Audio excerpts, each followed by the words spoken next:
Yes. Soon enough, you will forget.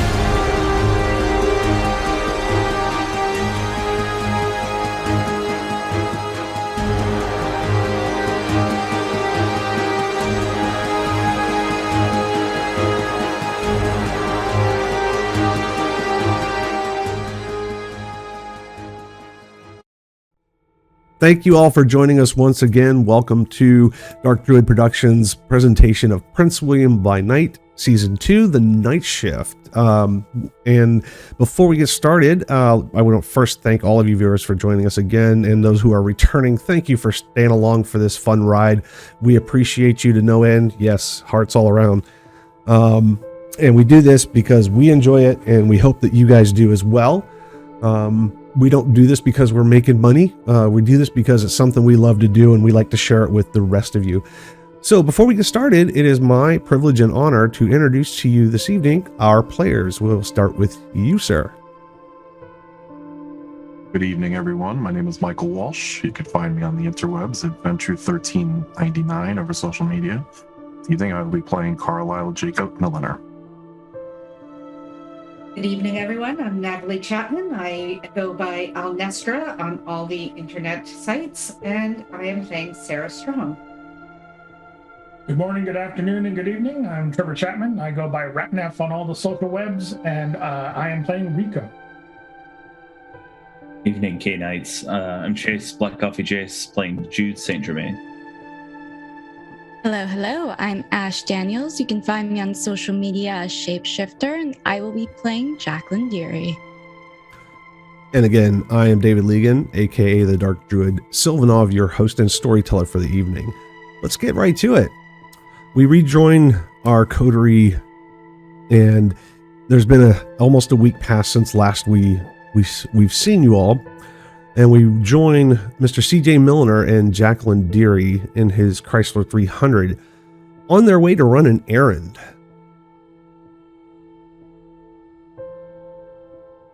Yeah, it's been fantastic that you've actually caught on, and I am especially happy that you caught on to the dress code.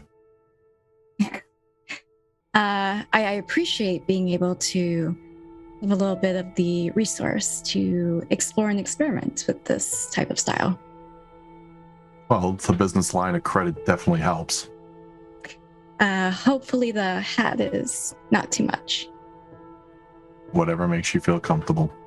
But I appreciate business that. is business, and it's going to be times that you need to be in a professional environment and helping against your previous attire, but there are certain things that are more appropriate. Of course. Wait 1 second. I'm going to pull out my little handy-dandy notebook from my backpack, and I'm writing this down, taking notes, and playfully tapping the pen on my chin the way that Dr. Weiss does during her sessions.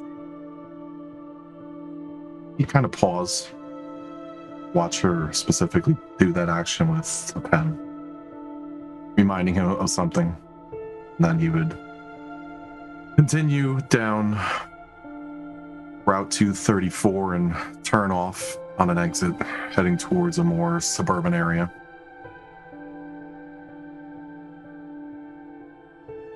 I'm going to be looking out the window at the people and streets and lights passing by as we go. So hopefully this shouldn't take us too long. CJ What pulls. is it exactly that we're doing? Well, you wanted transparency, and part of our agreement was you would agree to one of my 2 points. You agreed to become an employee, so as part of that reciprocation, you get transparency. You wanted to find out the ins and outs of coming into the hospital and figuring out what we actually do. This is what I do for the hospital. Ah, okay. I will do my best to take in as much as I can. You just need to know two things. When we enter this home, nobody leaves until business is concluded or until services are rendered. The other thing is there are no witnesses. And I'm trying to write this down. No one leaves, and there's no what? Wait, what? Just as I said it. Oh, it's that kind of... Somehow I'm not surprised. I just don't know if I'm exactly ready for something like that. Well, there's only one way to find out. For the most part, consider yourself an intern. Watch and learn. Okay. Watch, listen, and work. Got it. And hopefully you have a different pair of footwear on you. Not that the heels are unattractive or anything, but in case you have to run, they're not exactly the best accessory. And I pull out of my backpack a pair of flats. Of course, with this group, I mean, you may never know. Gotta be prepared. I try my best. CJ drives through a decent middle-class neighborhood, pulls into the driveway of a specific address. I would get out of the car, go into the back seat. On top of my folded coat, there is a briefcase, and there's also a cooler. I would pull both out, close the door, go on to Jacqueline's side, and open her door. Thank you. I step out in, of course, those heels that are pointed rather than rounded, as though I have one big pointy toe instead of 5 small round ones, and a long pencil skirt and a black blouse that falls off the shoulder with a red blazer, and the outfit is cinched together with a corset, waist belt, and my beret. Carlisle would have his suit on, pretty dark in attire, minus his jacket, which he would keep in the back of the vehicle. He would have a piece of documentation tucked into his breast pocket area that kind of bulges out. You do notice he seems to have a different style of tie on than normal. It's similar to the tie he had on when he went to Elysium. It just seems a little off.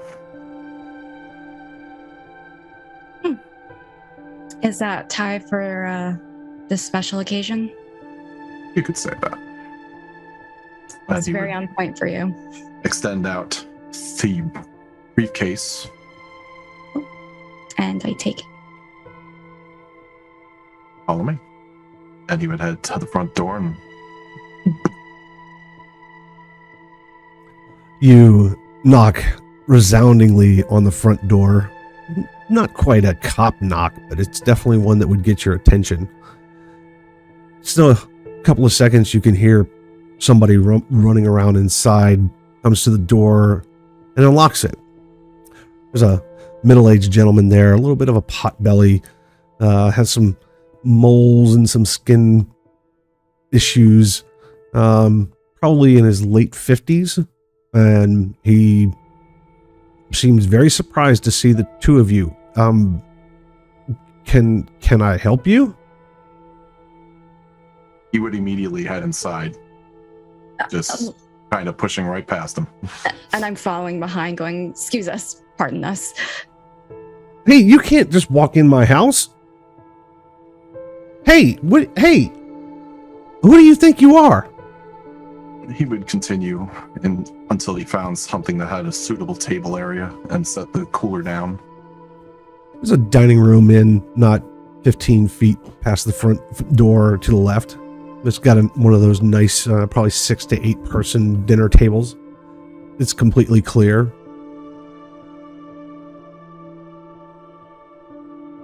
Again, he doesn't close the front door, but he walks hurriedly behind the two of you, still trying to get your attention. Hey, excuse me. Excuse me? It's all right.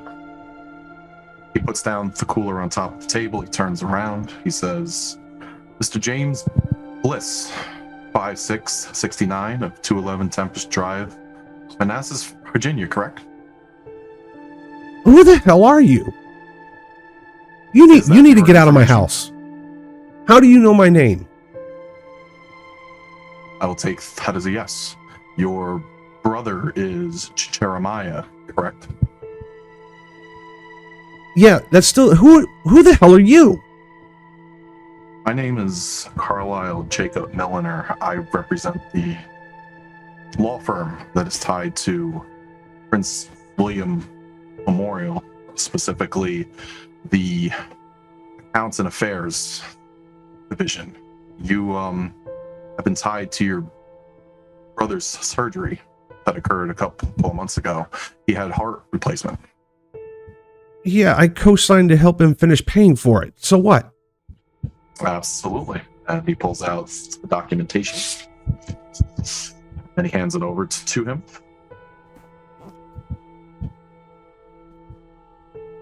He takes it, doesn't let his eyes fall from you, but to briefly glance at the piece of paper he's holding up. He doesn't seem to really be reading it. Look, you got to get the hell out of my house. I don't have anything to do with my brother. Unfortunately, sir, because I am here, it means that your brother has either failed to continue making payments on services rendered, or the clause at the bottom of the contract has been enacted. And since you signed off on it, you should know specifically what I'm speaking about. You got to be kidding me, right? Absolutely not. Take it to a courtroom, man. Fortunately, that's not how this works, and it is a legal binding contract. Look, I don't owe you anything. My brother's debts are his. I helped him when he needed it. Now you need to get the hell out of my house. Again, and he pulls out his phone and starts to dial. Go right ahead. And as soon as the police arrive, and I show them the documentation that you signed off illegally, might I, you will have yourself in litigation for years beyond years. So I suggest you hang up the phone, sit down, and listen to me for a couple of minutes. And I'm going to roll for coercion. Okay. So, and before that, let's try some rouse checks, huh? Let's do that, everyone. We've got our first dice roll for the evening, so let's do our rouse checks for everyone. And except for Miss Sarah Strong. Rico, a little hungrier. Let me grab my notepad. At least that's where it was supposed to be today. Yahtzee. Jude, you're good? I'm rolling now. I am one hungrier for my rouse, and I passed my flush of life check. Excellent. So you're at 2? Yes. Rico, you're at 2? Yep. Jax, you're at 2? And Carlisle, you're at 1. I'm at 1, and I do not have flush of light. And I got 6 successes. Saw that. Fantastic roll. Are you using your Cloak of Shadows as well? Nope. Just your Right now, overwhelming this is straight dominant up. presence. Straight up business. So he looks at you and your tone changes. It takes on a little bit more menacing tone. Jax, even you can feel the impression of his mindset being pushed through words. Not with any mind-altering power, but he clearly knows how to use his voice and his body language. He stands maybe just a little straighter. Maybe he's allowed his chest to inflate just a little more to give him more presence. But it has the desired effect on the gentleman. You can see him shrink back a little bit, and he holds his phone over the send button as he pauses, locking eyes with you, CJ. Look, I've got money. How much does he owe you? This isn't about money. What the hell is Like I this said, about? Have a seat.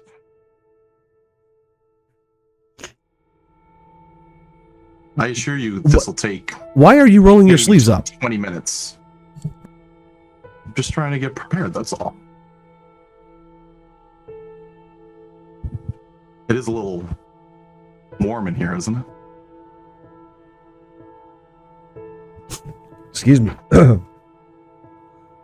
He's still definitely trying to not comply with this because he's definitely unsure about the situation. The two of you, you're definitely an imposing person, and he senses that. Jax, he hasn't really paid too much attention to you because, well, you're young and you're dressed kind of as a business club. Is that what you would call it? And you're a much smaller stature than CJ Milliner, so he's kind of like put you in a box in his brain. But CJ, I actually step up and I say, "Sir, please, the quicker we can get this done, the quicker we can be out of here. Just please cooperate with us." Look, what do you want? You sit down and read the contract, we can go over with you like civilized individuals. However, again, your brother has failed to respond to multiple correspondence over multiple formats in the past 3 months. Hence, it states everything inside the contract. He unruffles the paper. He takes a brief look at it real quick and then says, "Look, just give me a minute." And he does sit. And he begins to read. There, we're going to down adjacent. Now we're going to pause, and we're going to slide over to Mr. Jude St. Germain in the wonderful basement operatory, his little hideaway in the third subfloor beneath the Prince William Hospital.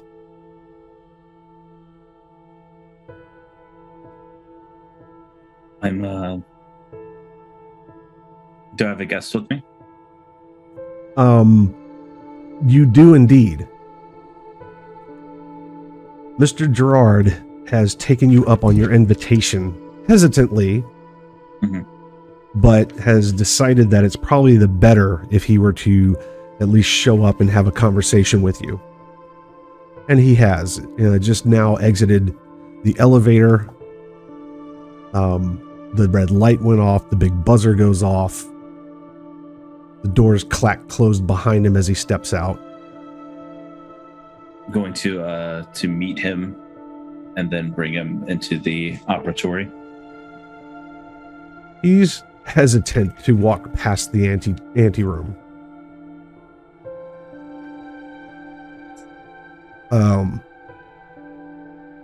You wanted to talk? I'm here. Yeah, I thought it would be best after the dinner that you come to me. Well, what? Look, there's a lot of circumstances. I'm not here to rub your nose in anything.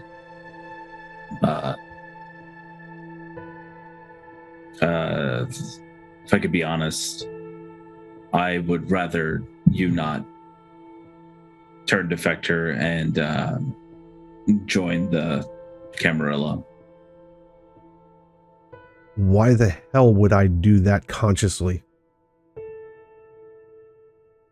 Just say. I am If you're wondering what angle I'm playing, Yeah. that's it. I'd rather have an ally than an enemy. An ally. You need an ally. I'm not your enemy. Then, I think you know that. We were both sitting at the same table. oh, there were a lot of enemies at the table. That's fair. I'm not going to ask you why you did what you did about your child, but I am invested in them, so I would like to see them thrive and succeed. Well, that's great. It's out of my hands, and it's been taken out of my hands. I don't have a say in the matter. Not outwardly, but I can fill you in on their progress. I am curious, though, like what was I am curious of the motive. You don't have to tell me why. Let's say, for the sake of argument, she was identified as a person of interest to the family.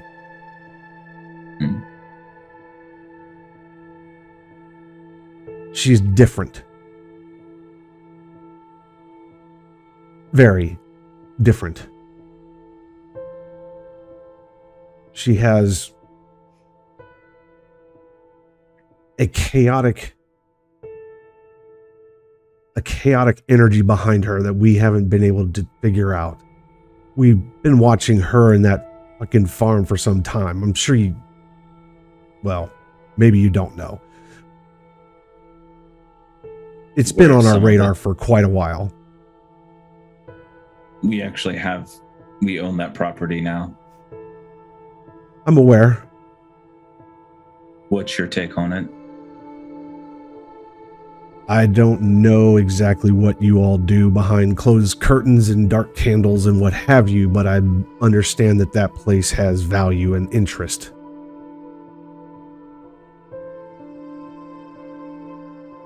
But I'm not part of those circles, and I'm not told much about such things. I simply do as instructed or commanded.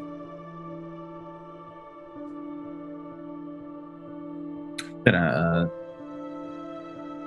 just roll. I want to get an insight on him, just to make sure he's telling the truth. Sure, let's do probably wits and insight. Insight, wits sound good? Insight and wits sounds good to me, sir. 4 successes. It's a good roll for that dice pool. What's that? His body language doesn't betray that he's hiding anything. What he has said has been truthful. Although you're like any other kindred, you know that just because someone hasn't lied to you doesn't mean they're not hiding things. It just means what they've said is at least rings true. And that's the case here.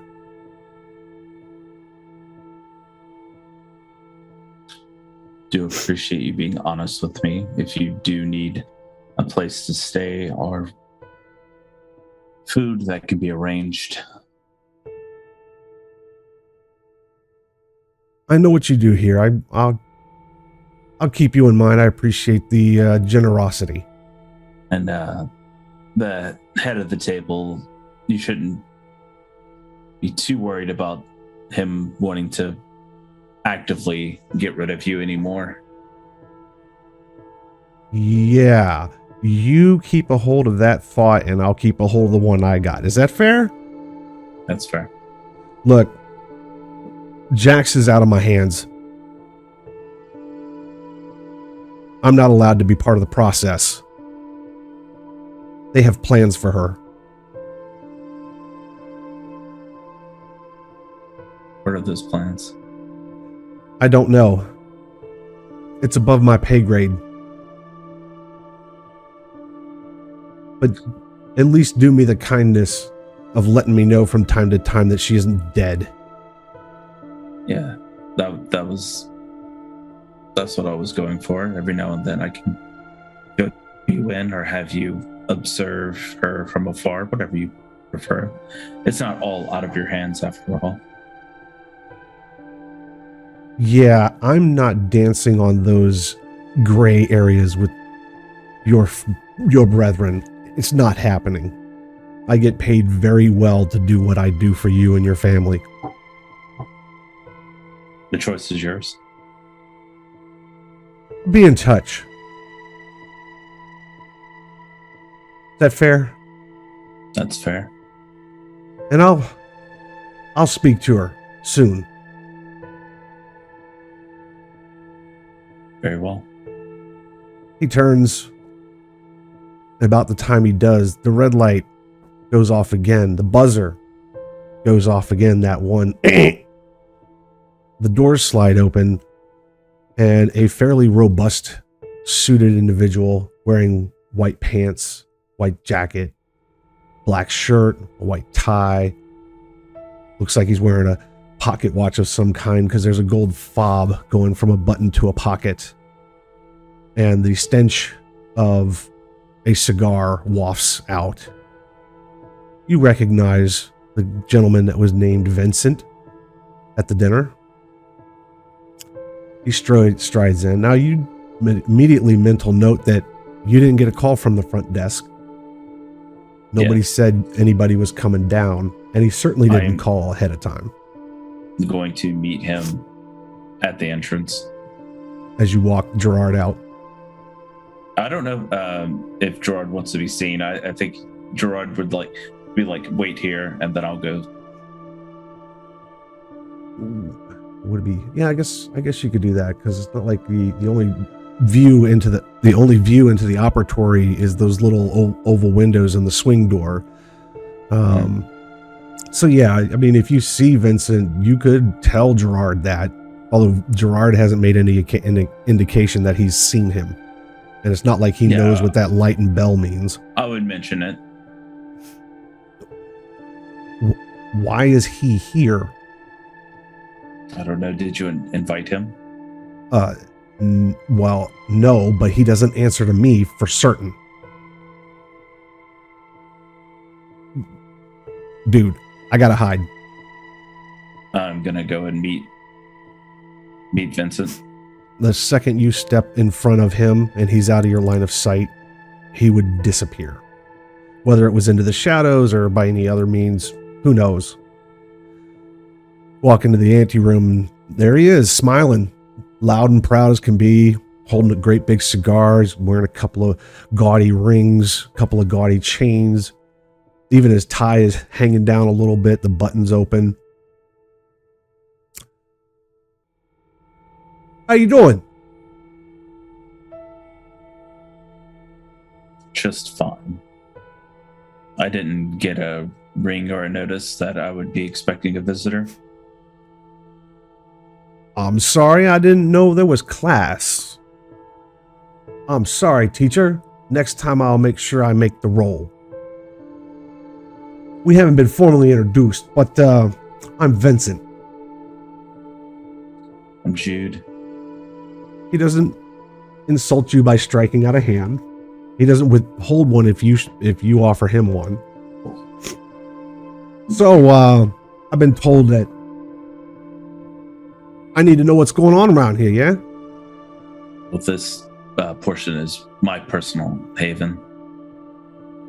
And I was not aware of that, so excuse me for the interruption. May I come in of my own free will, sir?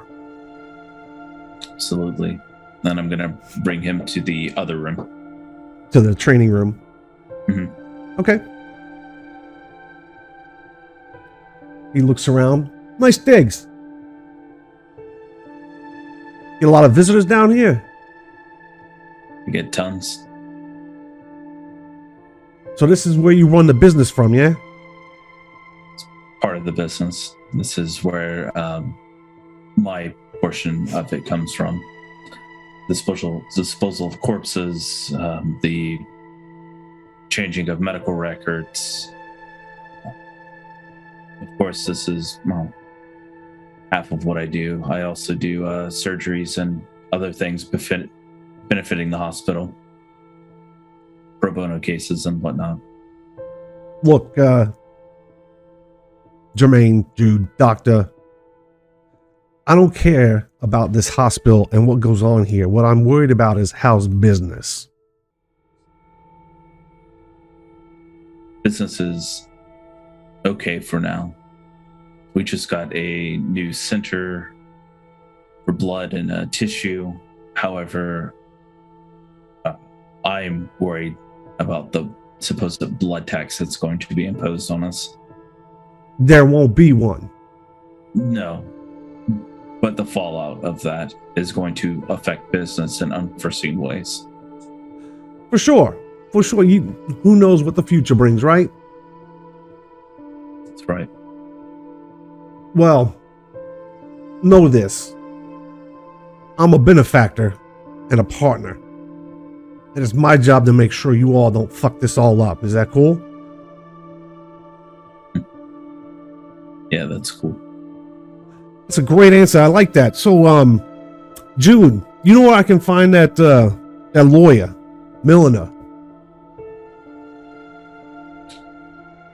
He's usually in his office. However, I believe tonight he is making a house call.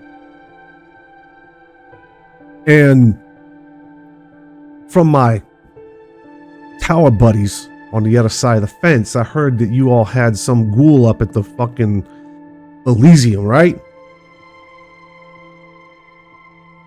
Oh, the owner of the Three Monkeys. Not owner, but manager of the Three Monkeys. Yeah. She gonna be there? Assume the Three Monkeys is where she works, so I assume she's going to be there. Excellent. You know, why don't I just have everyone meet us at the Three Monkeys? I mean, I will get around to everyone, but I will be there at some point this evening. If that makes it easy and convenient on you and your folks, that's great.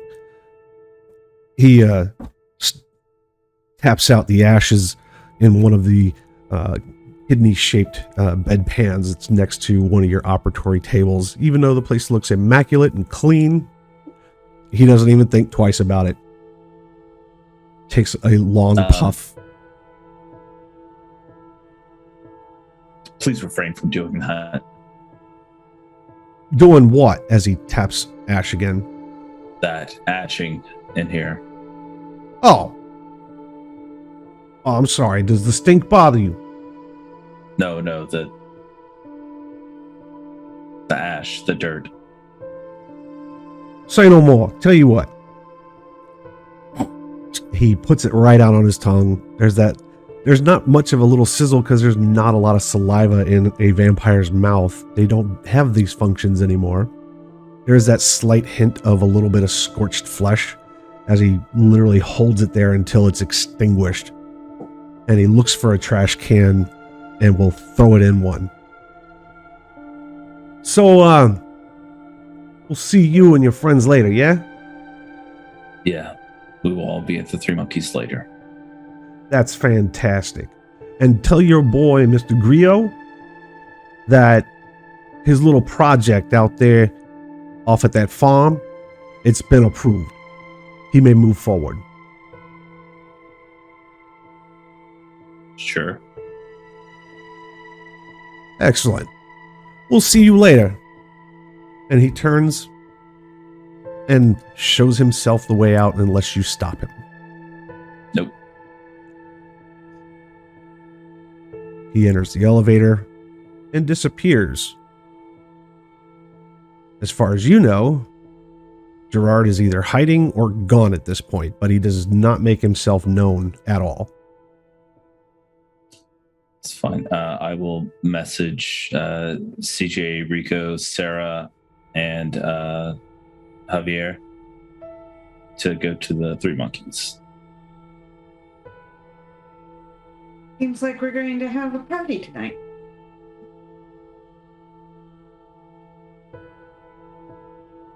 So yes, CJ and Rico, you both get text messages from Jude and Sarah as well, and Javier will eventually get that text.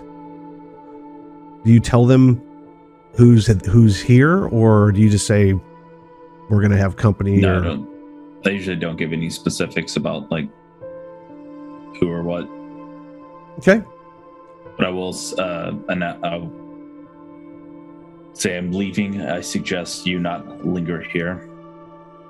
If I'm saying it to the air, that's cool. If I'm saying it to Gerard, also cool. In your mind, either way, it's said and floated out into the universe, so it's either heard and acted on, or it's not. Either way, you do not get a response.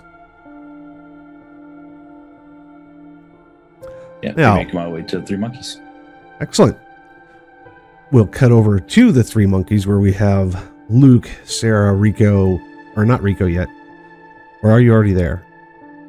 No, not yet. Not yet. And Joe, who has returned, mysteriously showing up at shift change, going through his daily duties, and cooking up a storm, filling the place with the smells that you wouldn't expect unless you were dropping $200 a person at a restaurant. He is getting those smells coming through that kitchen.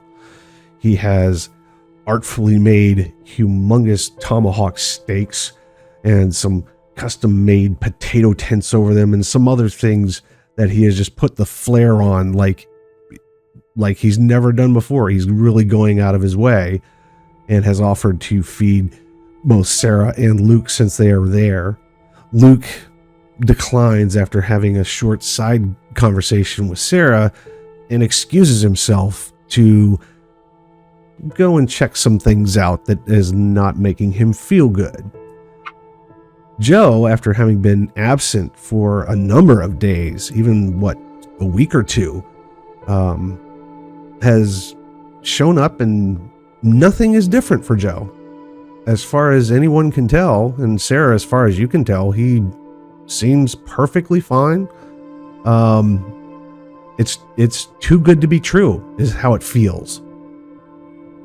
He finishes up, and he indeed brings out a pair of these amazing steaks, sets them on the bar or wherever you have set up places to eat, sets himself up, and holding the third plate, kind of looks around for Luke. Hey, boss lady, where'd the He had to leave. Oh, He decided he had to leave. He's been doing that a lot lately. Speaking of which, do you like the redecoration? oh, looks tops, babe. Looks tops. I saw what you did downstairs too. Looks good.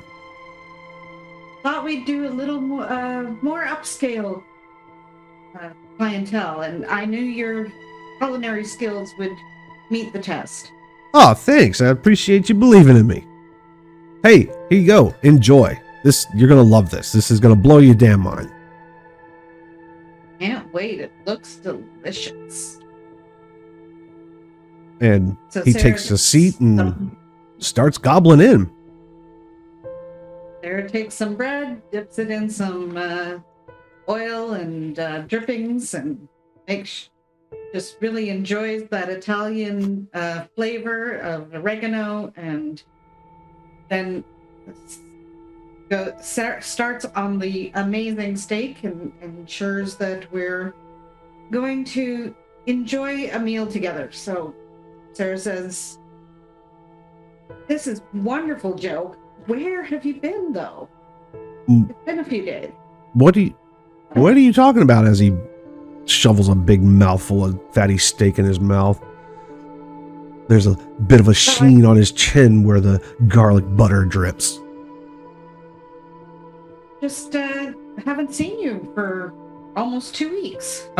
I was here yesterday, like I am every day. I've never missed a day since I've been here. Exactly. I'm well aware. But Okay, something's up. Boss lady, you all right? You need a drink or something? I'll go get you a drink. Yeah, I'll take a tequila sunrise. No problem. He jumps up, puts his napkin on his chair, walks back behind the bar, and goes to work. Makes a quick tequila sunrise, comes back, sets it down in front of you, and rejoins you at the table. Cheers. Cheers. So, how'd you get all this done so damn fast? A large crew of people. What'd they do? Come in at 4 in the morning? I mean, damn. I know I work fast, but damn. So, Time flies when you're having fun. where's all your crazy friends? Oh, I got a text. They're coming. Oh. We may have to prepare for Jude and the others, making sure that they're comfortable.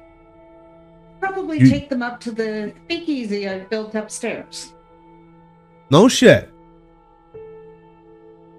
They must have thrown you some money to throw around, because damn, you fast. Yeah, you want me to make him something special? Jude, definitely. I'll do that. Look, if I'm gonna do that, I gotta get to work. So I'm gonna take this, I'm gonna go back in the kitchen and eat while I work. Is that all right? Absolutely. Cool, boss lady. Do you know any time when they're gonna be here? And I'll plan accordingly. Let me see if I can find out for you. Sure. And he starts clearing his place. If you're missing Jude, I will be there presently. He'll be here shortly, so whenever you get it ready, I'm sure he'll still be around. Oh wow. Well, you know, they're like around the corner. Let me go get started. Hey, boss, enjoy that. And he quickly clears his own place, takes his plate, and hurries back into the kitchen. And you immediately start hearing, no eating, but you certainly hear him whirling around that place like a hurricane. Rico. So at this point, Rico's pulling into the driveway of the Three Monkeys, parks in his usual double parking handicap, gets out, takes a small moment to rub Rosalita on the spot where she has been wounded grievously. Okay, Is it still there, or has that been fixed yet? Oh no, it's still there. I haven't got it fixed yet. It's been wounded. I haven't found the right, how hard do you think it is to find a 1980 original Cadillac, preferably in the original pink? Like, I don't want to have to repaint the whole car. Finding that Mary Kay cosmetic Cadillac is not as easy as one might think. There's only so many. It was a limited edition. So, you go into the Three Monkeys. Hola, chica! And wander over to the jukebox. You hear from out in the okay? kitchen, you hear, "Hey, Rico! What's some tunes on, boy?" Just about to. So I plug in the jukebox if it is unplugged, presuming it is. Yep, and there's the customary out-of-order sign taped to it. Yeah, just, I ignore the order sign. I work around it at this point. I punch in Night Prowler by AC/DC. I turn around, get about 3 steps before we start hearing Blame It on the Rain by Milli Vanilli, and I'm kind of like, I stop in mid-step going, okay. You can hear... Normally play that song. You can hear Joe singing along with the song in the kitchen. Blame it on the rain, yeah. I like what you've done to the place. I went to San Antonio and I come back and you've made a nice little restaurant. It's nice. It's almost too good for me. I've sunk my savings into it. We need to pass up the place. It was starting to look a little disheveled. not on my behalf. Now I'm gonna have to like dress up. I guess I know why Carlisle told me to wear a shirt and tie. You're wearing a tie? Yeah, there's even a nice little bolo, baby. I wouldn't wear a real tie. I wouldn't know how to tie those damn things. Well, if you ever need help tying one, I do know how. Oh, keep that in mind. So I guess the gang's gonna be coming by. Yeah, according to Jude, he's inbound immediately. Oh, speaking of which, is Luke here? No, Luke had to disappear. He went out. He's got to check on a few things.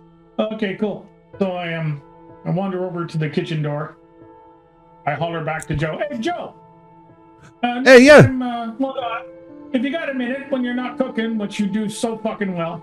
Oh yeah, you want a bite, man? Check out these fucking Neanderthal steaks I got. I just got back from the road. I'm too many truck stops. Yeah, no worries. If you want to muscle the scooter that's in my car and just park it somewhere, and I'll leave the key here, and it's a present for Luke. No, yeah, sure, man. I'll take care of it, but I gotta do this thing first, okay? Oh yeah. No rush. I'm not going anywhere. I'll be here for a while. So just whenever you get a chance. Yeah, no problem, boss. He waves and quickly goes back to his pans and pots and chopping and this and that and the other. And I'll wander over to... Can I get you a drink, Rico? Yeah, I'm not going to say no. Can there be something on the dark side? Sure. Sarah goes to the new bar, and it's more modern than it was in the past with the Three Monkeys. Not as much wood. And we're making sure that I select just the right vintage for Rico. Takes out the bottle, corks it, pours a glass, puts the cork back in. Here you go. Hey, thanks. I'll quaff it. Yeah, it's perfect as expected. It is absolutely perfect. You can even slake a hunger from it. So Rico, San Antonio, what were you doing there? Just making a delivery as normal. Met some interesting folks while I was there. That's a story for another time, though. Absolutely. We got the boss and the boss are coming by. So yes, it's going to be a family night, apparently. yeah, well, those aren't bad things. So yeah, no, you've really you've outdone yourself. This is amazing. Oh, Rico, if you ever want a place to stay, I've spruced up the rooms down in the basement as well. Oh, okay, cool. I'll keep it in mind. Thanks. Much appreciated. Spend some time painting. Really? Yeah, I enjoy it. Cool. Didn't know you were an artist. Oh, I'm not the artist, but I like to copy. Ah, cool. All right, I'll have to check out your work next time I get a chance.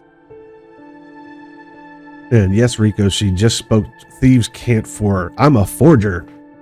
Oh, I got that. Don't worry. I completely got that. The two of you carry on with some light conversation, and we will slide back to the house of Mr. Bliss.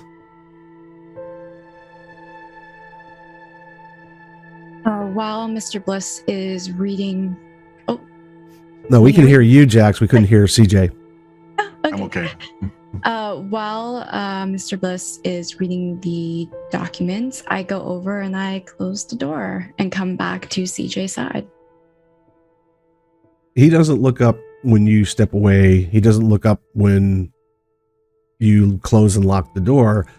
He seems absolutely fixated on the last couple paragraphs of this document that CJ has put in his hands, and his eyes have gone wide.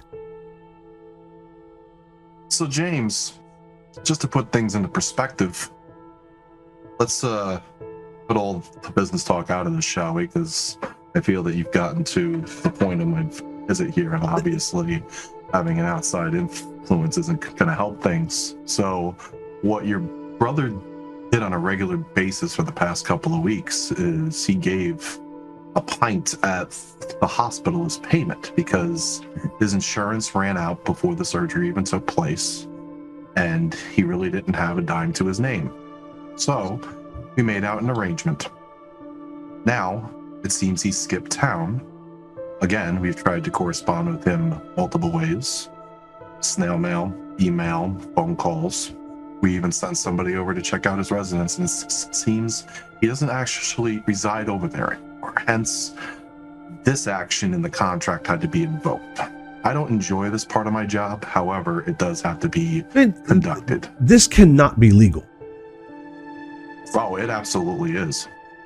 Since 100%. when do people give blood in payment for money? Since they can afford to through donation actions that fall under certain statutes in the state of Virginia. You are more than welcome to Google on your phone, but I assure you, it's 100% legal. You Now- can't, sir. You cannot expect me to do this. Oh no, I definitely do. And at that point, I would invoke Cloak of Shadows, and you would have them start to creep up from over my vest onto my shoulders, coming out small orifices, darkening under my eyes. The room would just get that slight tint darker, nothing overt.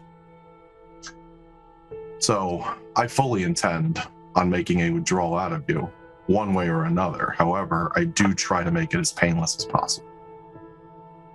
So, and he would turn to his Dearie, who would still have briefcase, reaching out. I give it to him. He would take it, You've open it up seen on the table. this effect a few times, I think, now, where someone who has a grip on the shadows themselves or the abyss or those weird powers that you're not entirely familiar with yet. You've seen him do this. And even for you, it seems, yeah, he just got a lot more intimidating. He is a bit scary now. He is not a big teddy bear in the least. Not that you're terrified of him, but the effect is tangible to you and it feels very familiar. You've seen people look like James does right now. They see this and they are in almost a frozen state of fear or terror. Hard to tell which without them telling you, but their body language is rigid. You see their muscles clench and unclench, face curls up because they don't know how to react to this thing that is making them fear. So, James, I'm going to ask you to extend out your arm, and I don't consider myself any type of medical professional. However, I'm going to try to make this as smooth as possible, and I guarantee you it'll go rather quickly, as long as you cooperate. And I'm going to make another coercion with a bonus from Shadow Against this Cloak. poor human. You're such a meanie. Mr. Grinch.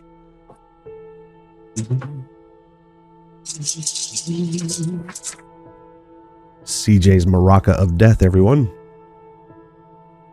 These are his good stats.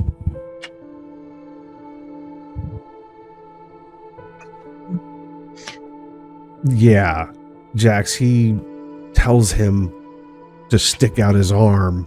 And as he does that, again, you can see where James literally is shaken. And he starts to push his arm out, shaking. Don't hurt me. And he's reluctant. You can tell that he doesn't want to do this, but his body just will not refuse. His body is doing exactly as CJ tells him. He pulls out of the briefcase surgical blade, something that's a makeshift Ziploc topped version of a blood bag, and a small pan that you would compare to something that you would collect like nuts and bolts and almost on working on some type of machinery. And it seems like he's pulling it out in a form that he's done this hundreds of times. So he's setting everything up intricately. He sets down a towel on top of the table. He takes his wrist. He places the tray on the floor just outside of the table, and he puts the bag under as he slices into his wrist just above here. As you take hold of his deep wrist, enough for a major function. he does reflexively try to pull back from you, to no effect. You're a vampire. This is a poor mortal, and he's already in fear. Jax, you see him. He takes his wrist, pulls it, and extends it, sets up a little display, takes the scalpel, and you hear a fast gasp come from James, and he pulls harder, trying to get his hand back. To no avail, as you begin to bloodlet him. Jax. I would hold it there until it takes about a pint. There it is. You smell that? You see that? It's free flowing. Get some. Hungry. What are you waiting for? Come on. Jax, we're thirsty.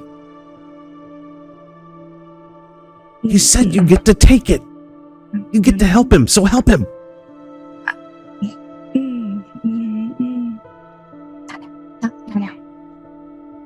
CJ, the moment the blood flows, you see Jax react. You can see that hint of hunger, that ooh, is that treats for me? And you can see her wrestle with it in her head. Continue to maintain his composure and stay focused on James as much as he could, expecting her to do her best. I actually James- lower my hat to Nice. try to hide. James continues to try and pull, even as you hold him and bleed him into your catch pan. He's now crying.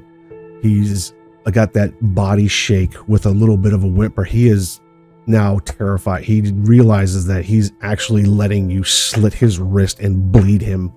And you can see that mortal fear on him is definitely taking hold. He's starting to gain a little bit of energy and a little bit of maybe confidence. You're not sure. But he definitely has that I'm going to jump look. Stop moving. You got to stop. You got to stop this now. Right at him.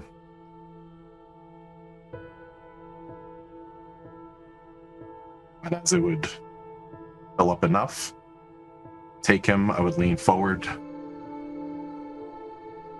with a cross. Let his hand go. He recoils enough to push back the chair and topple over. Scrambling to his feet quickly, he backs away from the two of you. He would seal it up. Make sure it is fastened. Collect everything to the best of his ability. There is going to be some blood from the initial cut on Al. Puts the bag into the cooler. Puts everything else back into the briefcase. That wasn't so hard, was it? You've got to go. I'm calling the cops. And he pulls his phone out again. He would swing to smack his phone out of his hand. Easy enough. He's not quick enough and not in the right mind, nor is he trained in any kind of combat. You just backhand the phone. It flies. You can hear it smack against something and then fall and crash to the floor. And he freezes, stunned, still looking at you with that darkness gathered around you. And he cannot fathom what to do next. He can't do it. He is petrified at this point. And then he would look him in the eyes and say, same time next month, but don't worry. You won't remember any of this. Cloud memory. Excellent. As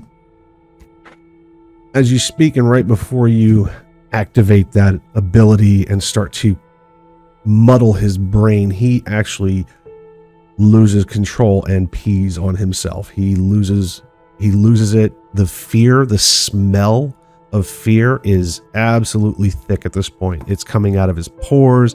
He's exuding pheromones, adrenaline, and now the acrid smell of urine is muddled in with it.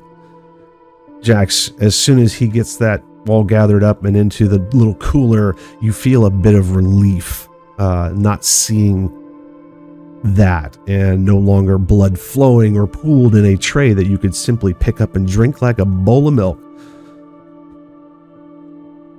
There's a relief, and the petrified human, now wet, is looking blankly at CJ, completely unaware of you. Did the phone fall somewhere nearby on the floor? You're in the dining room. It's probably maybe 10 by 22 feet, so it's not far away. It smacked the wall and fell to the floor. Probably might be on the other side of the table. I'm just gonna go over, pick up the phone, and put it on the table, and Okay. just slowly make my way towards the door. Uncomfortable, tempted, relieved, a lot of mixed emotions right now. Would take Chains' arm and clean it up with the remainder of the towel and continue speaking to him as if they were continuing a previous conversation. It's okay, and I understand, and you know our hours over at the hospital if you have any issues as far as grieving for your brother. He has gone through a very traumatic experience, and obviously if there's anything that myself or the staff can do for you at this time, we are available 24 hours a day, 7 days a week. You have a pleasant evening, James, and we'll be talking very soon. As he would start to absolutely confused as you speak, but kind of gives you that weary, I understand the words coming out of your mouth nod. Vacantly watches as you gather up your stuff and you and Jax exit his home, and literally the last thing you can see of him is him literally standing there still clutching the document in his other hand and staring dumbly at the door as it closes.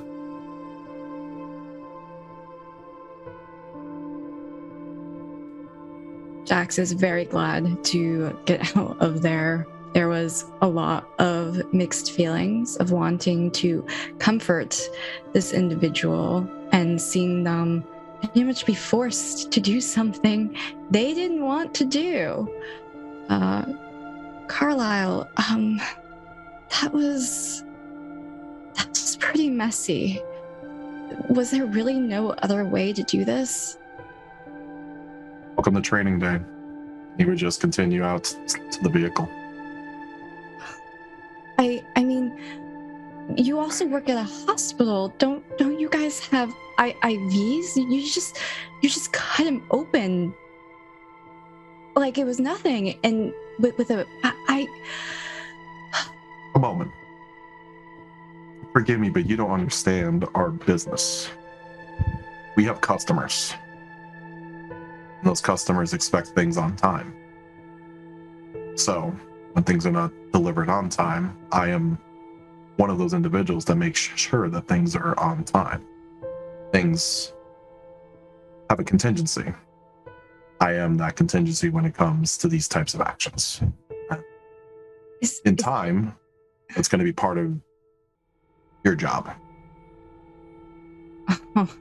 I don't know. Is he gonna be okay? He won't remember a thing. I've been doing this to him for the past 6 months. Like clockwork. 21st of every month. Oh, I really thought this was the first time that you were doing this to this individual. he really had no idea at all. So that's what you can do. That's part of one of your abilities. You figured it out. Jax, this situation touches a bit on one of your convictions about protecting innocent people. This feels wrong, at least on the surface and from your understanding of the situation. You're not a contract lawyer, so you're not sure this guy's done anything or not, but he sure seems like CJ just literally took advantage of an innocent person, forced them to give up their life's blood, and then made them forget all about it so they could do it again in 30 days. Is there really no other way to ask these people to comply? Do you really have to force? He reaches into his jacket again. He pulls out the same piece of paper he gave Mr. Bliss, which he seems to have a bunch of copies of this because every month he seems to forget about the actual contract. And he actually hands the copy of the contract over to her. And it states on there specifically that when services are not rendered, hence this did happen several months ago, but as long as people pay and comply with the agreement that they signed off, then there's no issues. And everything he stated to Mr. Bliss was absolutely true in the fact that people do come to the hospital and make timely deposits to pay for services rendered.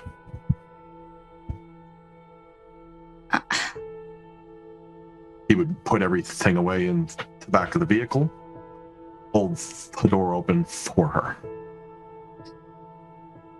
I step in and I'm kind of slouched and just taking everything in.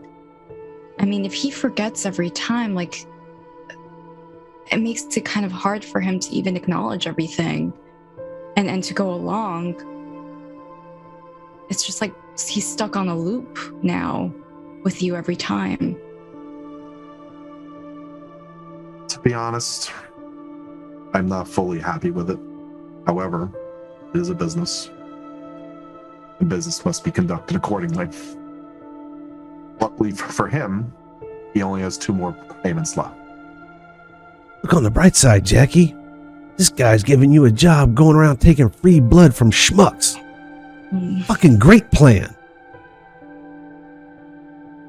I would prefer people be willing when it comes to giving that kind of stuff.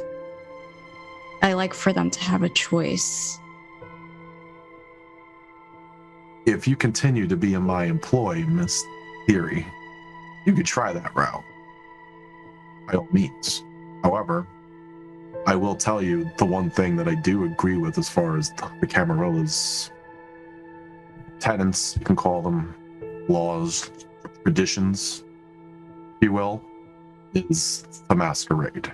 And if you break the masquerade and you bring attention to us, to the hospital, to the family, again, business is business. So, you have fun going down that rabbit hole. It's not always that bad for them, is it? I mean, he literally peed his pants. True, but you can clean up after pee. You can't always clean up after trauma. At least, the way I handle it for the most part, it's covered up.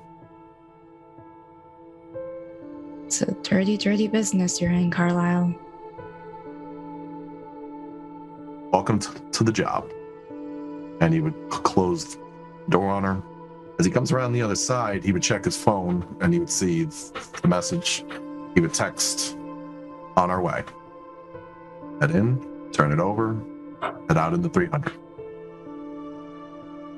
Excellent. Giving Jax the ride to wherever it is you're going to think about what she's just witnessed and been a part of, an accomplice.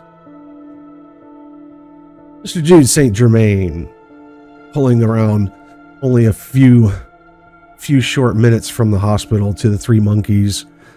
You see, of course, the effably rude parking job of Mr. Rico Suede, taking up multiple spots right in the front where paying customers should be parking. So clearly, he's here. I don't see Carlisle's vehicle. Nope. All right. I will head in. Going into Three Monkeys, you see Sarah sitting down enjoying a rather large piece of meat and whatever else has been served to her with it. Rico is also sitting there sipping on something or drinking it quickly. Who knows? You can hear Joe in the kitchen singing along with whatever atrocity is stuck on the jukebox. Sarah, can I have a room? A private room? Absolutely. I have renovated the upstairs. There's a speakeasy and there's also the meeting room.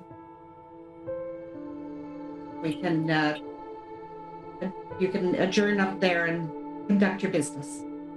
So I will immediately head up. All right. Can I bring you something? Joe's cooking something for you. No, I'm fine. We have a lot of business to go over, so I'm going to collect myself in the loft upstairs. It's the door on the right of my office. Thank you, Sarah. Do I go up now? Do I wait for Carlisle? It's completely up to you, Rico. No, I'm just, I think I'll wait for Carlisle. I think, it's probably safer. He'll probably eat me if I went up there. Jude, are you paying any attention to the overshadowed voices from behind the music? Muffled to my voice, I might actually, given half a chance. Excellent. Simple wits and awareness. A pair of successes is more than enough to pick out the voices over the music. It's not like it's, thumping for a crowd of 60. Yeah, 4 successes. Yeah, you catch exactly what Rico mumbles. And I say that exactly. Given half the chance, I might. I'm not wrong. I'll walk upstairs. All right, so you disappear into the meeting/event room where it's been partitioned off. I don't know, just by halves or by quarters, Sarah. Is it, or is it just one big room right now with nobody in it? It's one big room right now with nobody in it. There's the Monkeys has not been officially reopened for the grand unveiling of the new look. Excellent. The jukebox is currently playing Samantha Fox's version of Satisfaction. Great. Rico, your taste in music's changed. I'm not choosing this. I'm choosing other shit. I don't know where it's pulling that stuff out. Yeah, I'm chosen. You know what I listen to. You know what I like. Do you think I like this? I don't like this. I don't know what it's doing. It's doing its own damn thing. At this point, I'm just pushing buttons and letting it figure itself out. Okay, I'll get it serviced.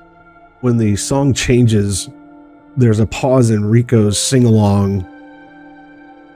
Probably a good 15-20 seconds, and then he starts singing again, although he sounds a little less enthusiastic.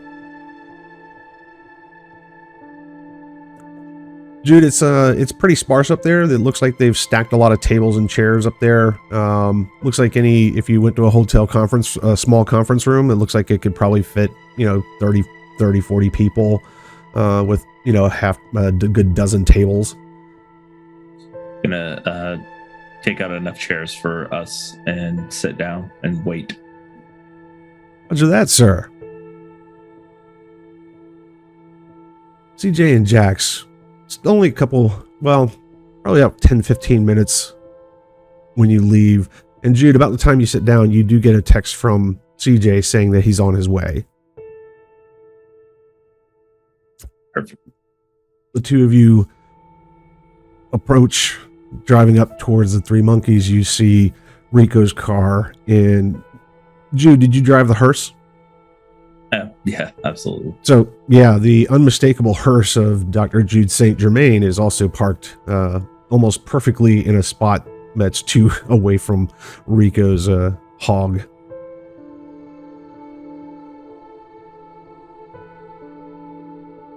Can't hear you, sir. I would pull up, I would park, I would get out of the vehicle, open the door for Jacqueline first, of course. I step out, fix myself a bit, and look at the place that we are now currently at.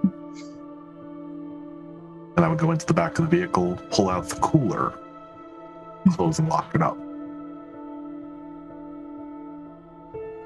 Jacqueline, you've seen the place before. The outside still looks like the old church, but you know inside is definitely the Three Monkeys. Are we going to indulge in the fruits of our labor today? Whatever do you mean? Well, you got the blood. Are we sharing that with everybody? I'm giving it to who normally gets it, who is Jude, since he is here, to kill two birds with one stone. But I assure you, if you need to quench your palate, you can definitely handle that inside here. Okay. I appreciate your professionalism back there. And I hope over time you'll understand our purpose here. And I'm not expecting that to happen overnight, but you are definitely going to take some time, and it was very tempting. I definitely give you guys props, but of course you have a lot more experience than I do in this regard.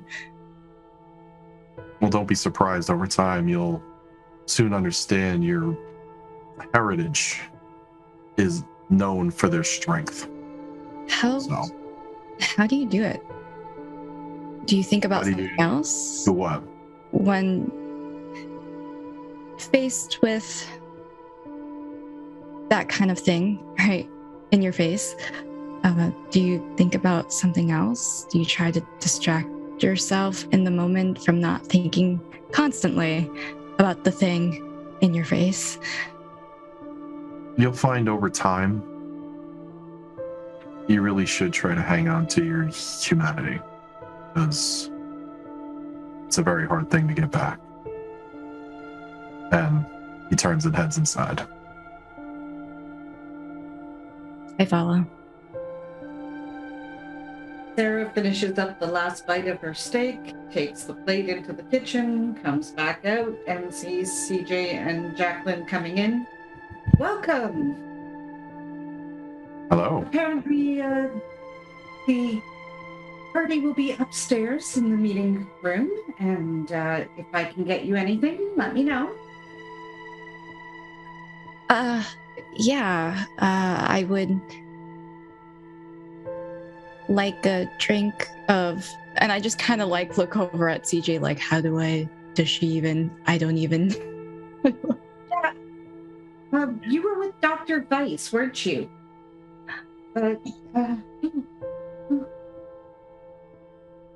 Hey, Your name, dear? Yeah, Jax, do you remember me? Yes, I remember most people that come through my establishment. That's right. I wasn't sure if you would have remembered me, and wasn't sure how to go about this again like before, but nobody else is here, dear. You can ask for what you'd like. Oh, that's great. Thank you. So yes, I would like a glass of that the good stuff, please. So no problem. I'll get something for you. Jax, we had not actually, I've looked over your character sheet and we actually don't have a resonance for you just yet. And there's a good reason for that, because you haven't exactly explored what tastes good to you. You do have a predator type like everyone else, and you and I know what that is. So anything that would not be in line with that will not taste as nourishing to you. We'll still do the trick, but not as well, and it will take almost twice as much to satiate any hunger that you might have. Sarah, Gotcha. she does have a vibe. It's not clear. Like you're not getting a definitive thing for her. You can give me a second. Let's go. I'll give you a wits and awareness roll, or wits and insight. Wits and insight.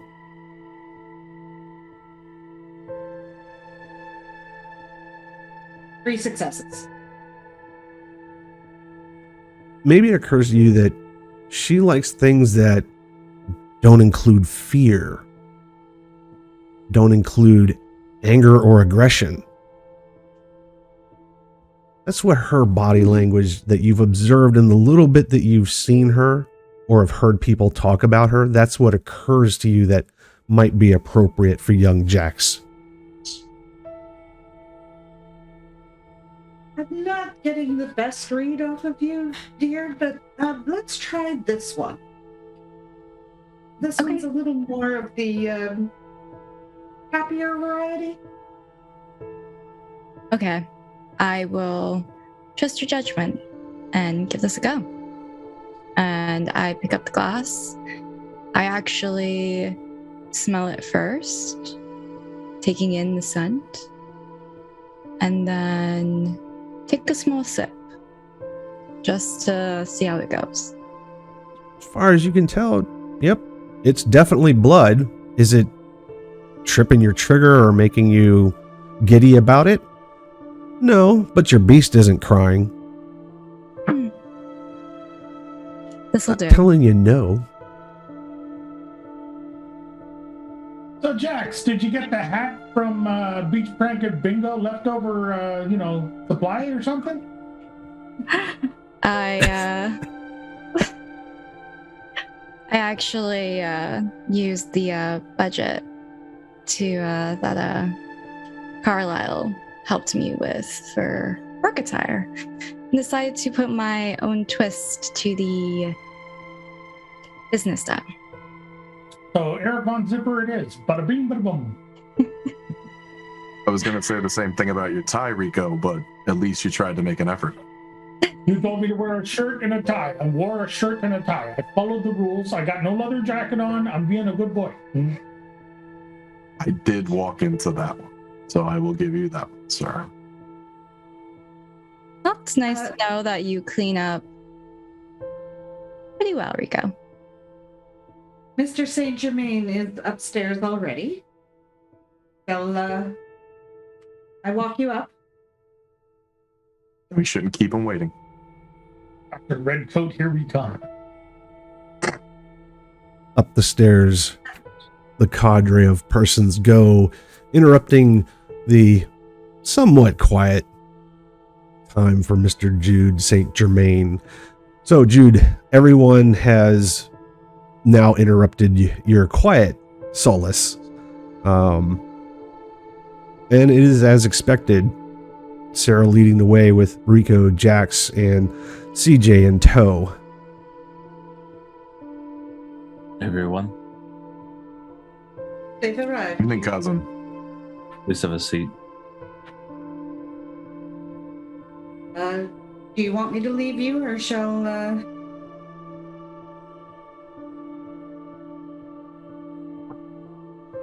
No, it's fine, Sarah. Whatever. This is your establishment after all.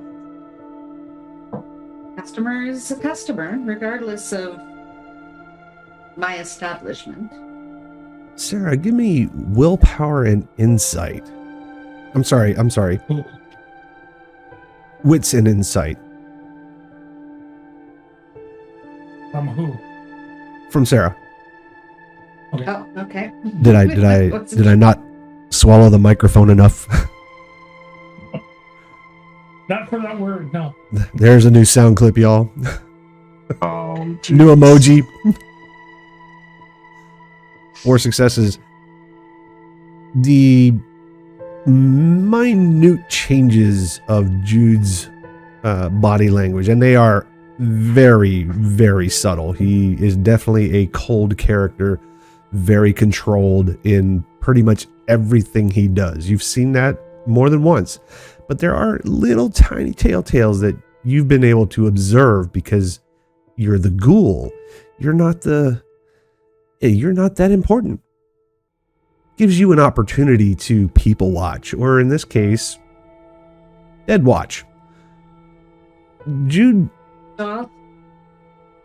how important is it for the group to be here? What would be betrayed in your body language? You would get so you would get this is important. I understand that I'm not having this at my my haven, so I just assumed that if you leak any information, if any information was going to leak, it's going to come from you, and if that happens, I'll deal with those consequences.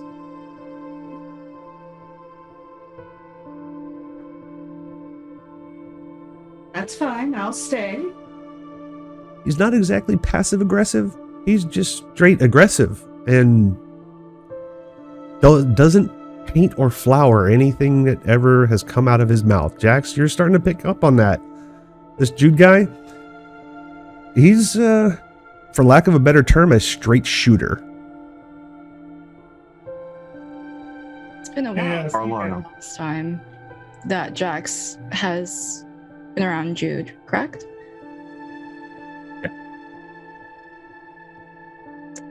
Good to see you again. Nice to see you here. Your sire sends their regards. You too, huh? Everyone just great, close, love it. Man, fuck him. He's another one that just ditched and ran. Fuck him. I recently just met him. Yeah. Isn't he so great? Since you're here, CJ, did you tell Jax about the dinner? At least I have not, cousin. We were busy, call it intern training, and he would put the cooler on top of the table and slide it over to you. Thank you. Your sire no longer has anything to do with you, officially.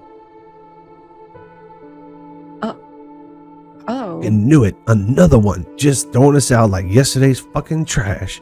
What the hell are we doing here? I agreed to take on the responsibility.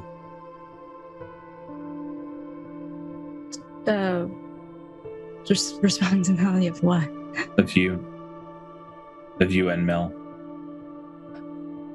Oh. Jesus, he likes him young. So you're like our new caretaker. Yes. However, I was explicitly given instructions if you were to be a burden or a threat to the family, then I was more told I should probably snuff the life from both of your bodies. I don't think it'll come to that, or I need to do that. And you can correct me if I'm wrong. No, you just fucking threaten us? No threats needed. No, this isn't a threat. This is me just telling you what happened.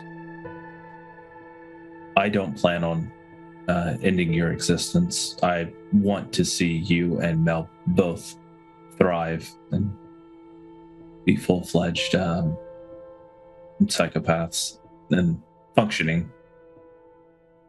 I appreciate your help so far. mostly involving Mel. I know she could be quite the handful. She's very willful.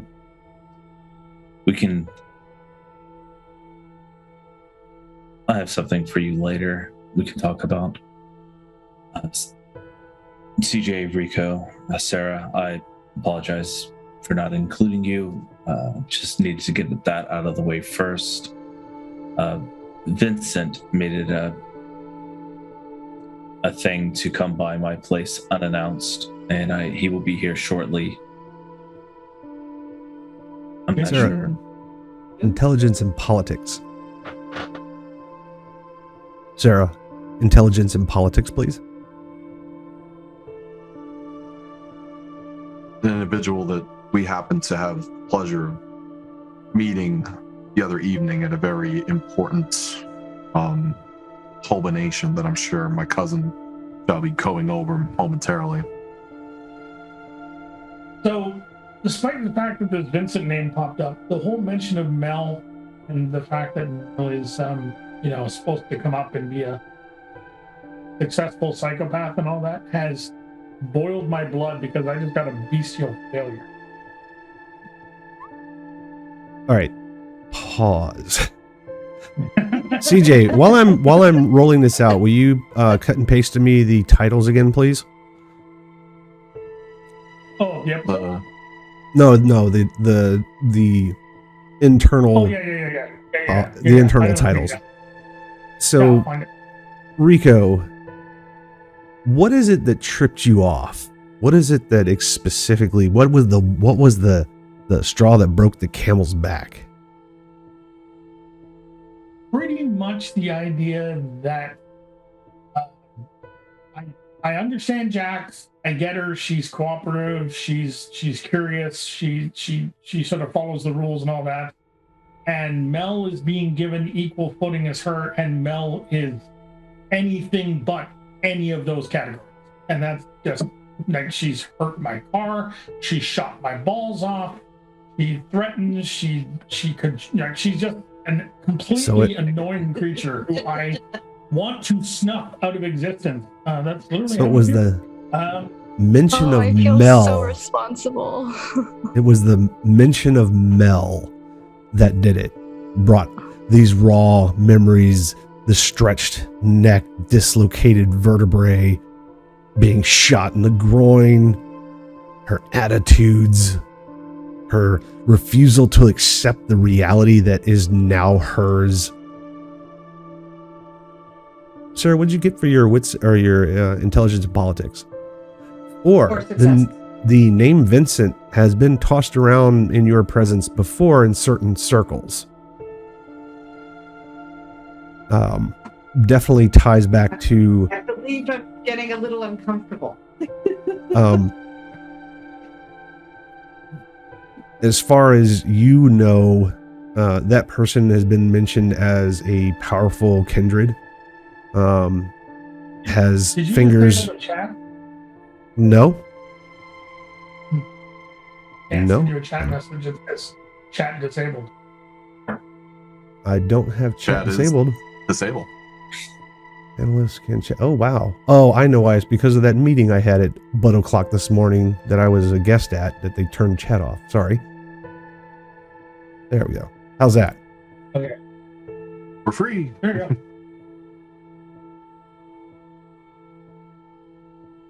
Sarah, you've heard. Why is it sharing the wrong window again? Fantastic.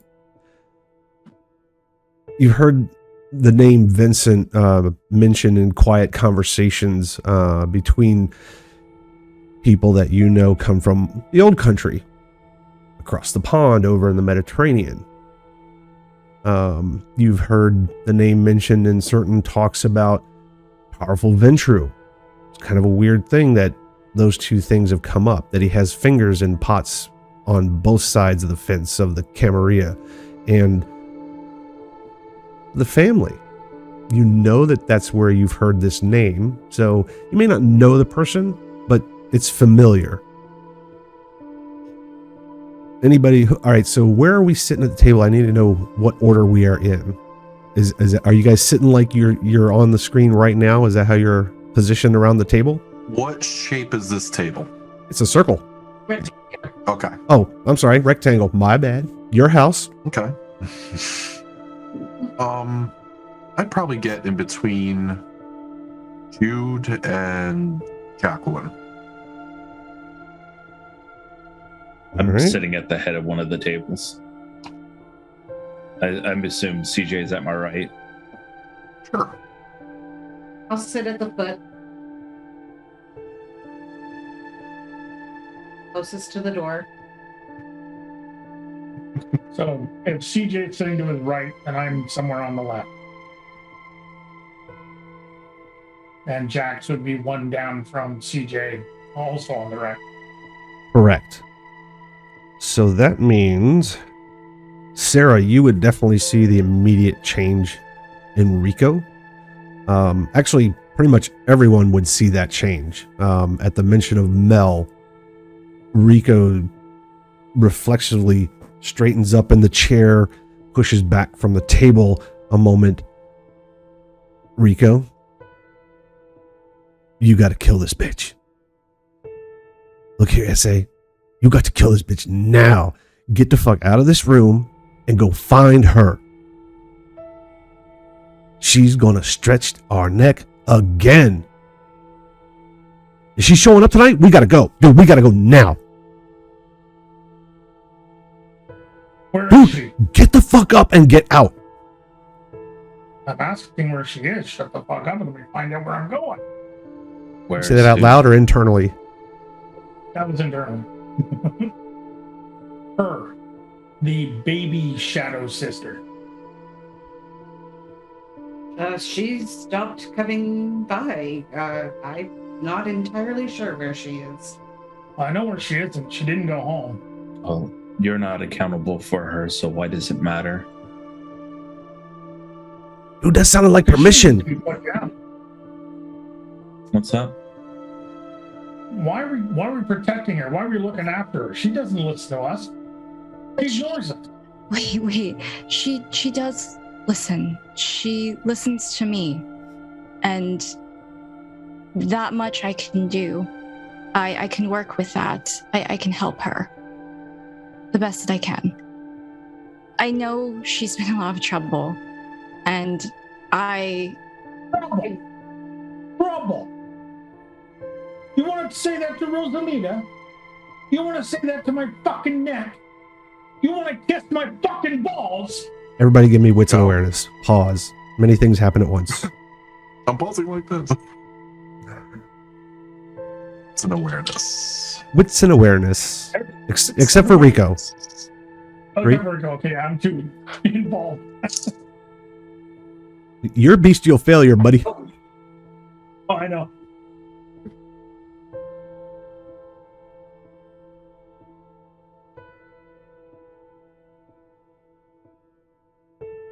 Your difficulty is 3.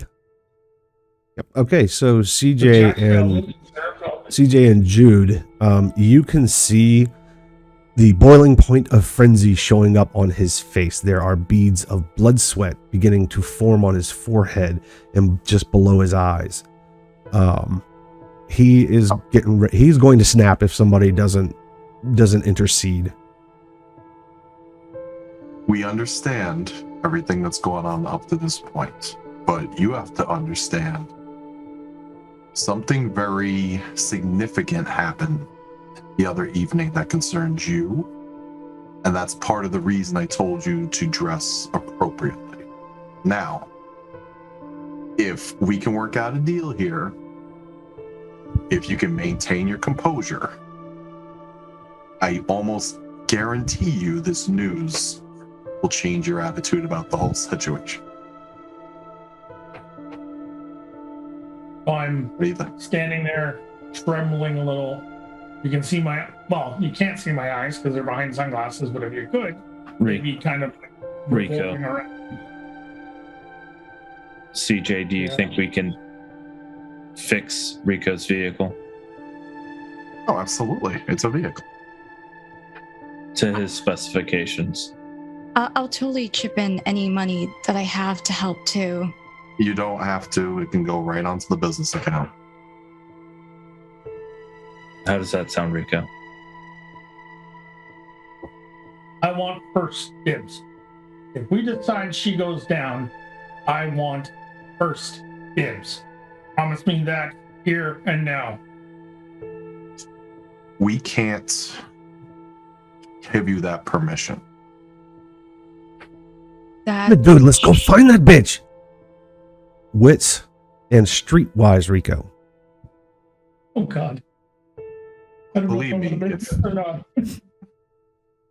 If I could, if I had that authority to give that to you, I would. However, even though they gave the authority to my cousin, it has to be based off of certain actions. And your temperament at the moment seems to be about to fly off the handle. Rico, that inner voice, as much as it's encouraging you, your real inner voice takes over, and this is not the right time. Somebody's coming that's important enough to have Jude pull you all here at once. And it's just enough of a thought to allow you that moment of a breath and a heartbeat to reconsider before losing your shit.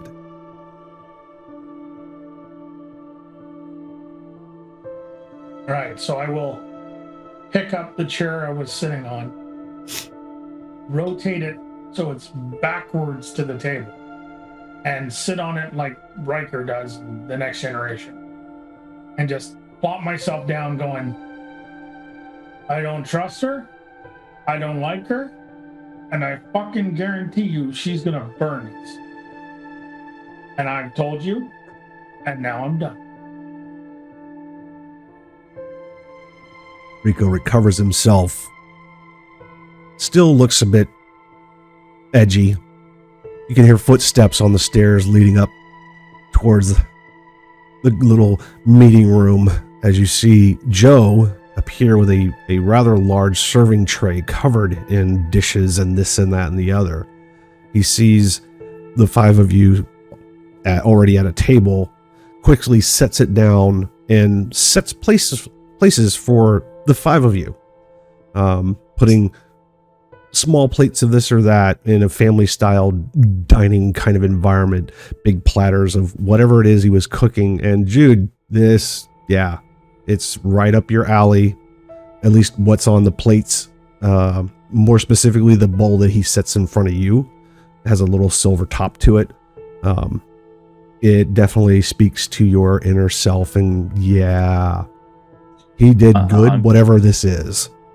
Going to wave at Joe and just like talking to his Eric, would you mind setting a sixth plate? Oh yeah, man, no problem. Hold on. Hey, Rico, dude. And he throws you a napkin. You okay, man? And as I wipe my face, I activate Blush of Life. I made my roll because I actually want to feel my blood pound and boil. I just want that feeling because it's just excellent. And you succeeded in your rouse? Yeah. Rico, your concerns are noted. Thank you. I appreciate that. Joe quickly finishes what he was doing, pulls over another chair, placing it between Jude and I believe it would be Rico on his left at this point, right? If we're going around, yeah.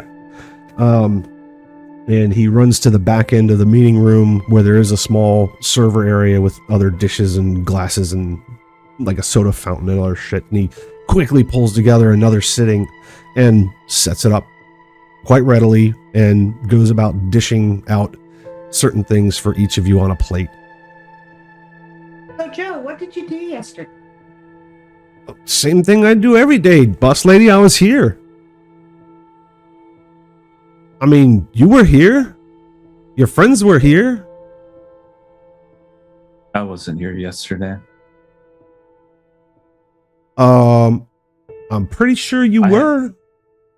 I haven't been here in a week or so. Yeah, okay, dude. That's a little crazy. What's the date? It's August 6th, man. Why don't you check your phone? I don't have one. I'm here all the time. He looks totally convinced of everything he's saying. It is August 8th. Sarah texts Dr. Weiss asking a question. Hey, look, I'm gonna go wash up and get things cleaned up. If y'all need me, just holler. I'll be down there. You cool? Anybody need anything? Turn the music up, Jeff. Oh, okay, sure, yeah. I want to hear it up here. I can't. Joe, I think I may have forgotten to lock the door. You might want to check.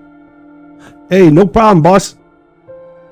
And he grabs a serving tray and heads back down the stairs. You can hear him go, hey, dude, we're closed. What was that about? Someone's here. We'll table that. You hear the crash of his tray and the soft thuds behind the music of what was either a bag of rice or a person hitting the floor. Sarah gets up from her seat. Oh, I also get up too and go help Sarah with that situation. Okay. The two of you, I assume, are heading down the stairs. Mm-hmm. Anyone else? I'd head to the doorway at very least. Okay, do you follow him down the stairs or just the door to the meeting room? The door to the meeting room, and I would step out far enough out onto the balcony area just to see what's going on downstairs. Sure. So Sarah, Jax, as you descend the stairs and you look into the main area of the Three Monkeys, you see a suited gentleman propping Joe up in a chair and placing his tray up on the counter. He looks up and sees the two of you. Oh, there's a proprietor here, yes? I am her. I apologize about your person. I assure you he's not harmed in any way. I'm looking for Mr. Carlisle Milliner. Is he here? Yes, he's upstairs. Can I announce you? Please. I'm sorry. Pardon my rudeness. Russell Belakova, please. Bevilacqua. Russell Bevilacqua. And he extends a hand to shake your hand, Sarah. And I shake his hand. He is Nice to meet you. stone cold. And Can I get you a drink? Yes. Yes, you may. While they're doing that, I'm just gonna make sure Joe's actually okay. What do you do to check on Joe? He seems to be breathing.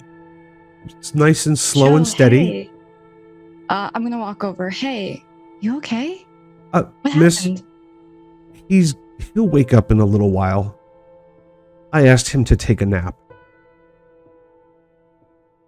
Oh, You asked him to take a nap? Yes. And he just talks a wry smile. Oh. okay. Just And a moment. Let me CJ, go you do upstairs recognize Russell's voice. And I do. And I would head downstairs. Not in any kind of rush. Sarah goes up. Sees CJ at the top of the stairs. You have a visitor, Russell Bevilacqua? Bevilacqua. I Thank gotta you write. very much, Sarah. I have to write this down phonetically, or I'm never gonna get this. I'm sorry. You head downstairs. Russell. Very good to see you again, my friend. Carlisle. I don't remember this place looking this way. I haven't been here in a while. I apologize if I hope not to offend, but it seems better. The proprietor has made significant improvements. Excellent. So, can I assume that this is Miss Dearie? That it is. Jacqueline Dearie, the individual that I was speaking to you about the other evening. A very close and dear friend of mine, one Russell Pevalacqua. He nods respectfully and extends a hand to you. It's a pleasure to meet you, Miss Dearie. Hi. I take his hand. There's some hesitation, cautious. You and I are going to become acquainted. I see. CJ has told me a little bit about you, and I look forward to getting to know you more myself. Excellent. I hope you maintain that attitude. It will serve you well. I try. And I just slowly. Carlisle, are the others Take present? advantage of Sarah's hospitality, shall we? Are we alone here other than this guy?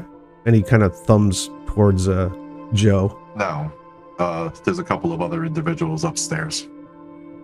I meant anyone who shouldn't be here. I'm the only breather. Excellent. I remember your face. You were part of that that farcical meeting at that gaudy club. Yes. I thought I was going to a party. Yeah, it was a very unfortunate occurrence. I'm sorry that any of you had to witness that. It was unbecoming. Very. Vincent just sent me a message and said he would be here in just moments. So if you don't mind, I'll just wait here and let him in. And then I'll be right up with you guys. Does that work, CJ? I don't see why not. Excellent.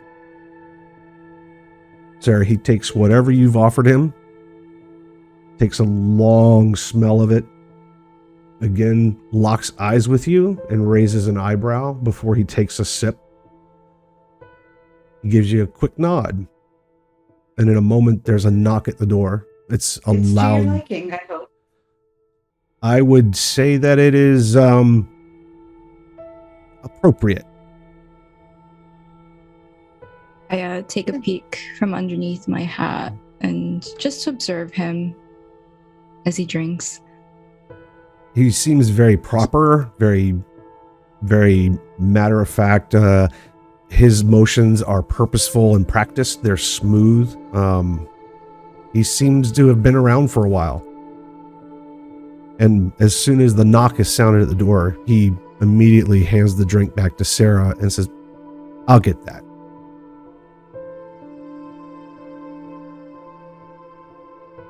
He walks to the door, opens it, and he immediately bows respectfully. Ominous, welcome. Vincent, please join us. We are expecting you.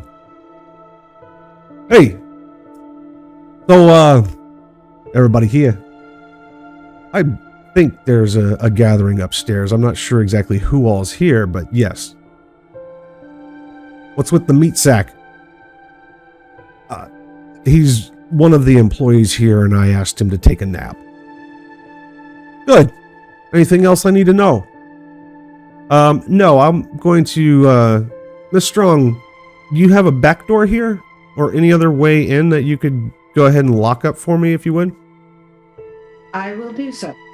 Thank you. Very kind.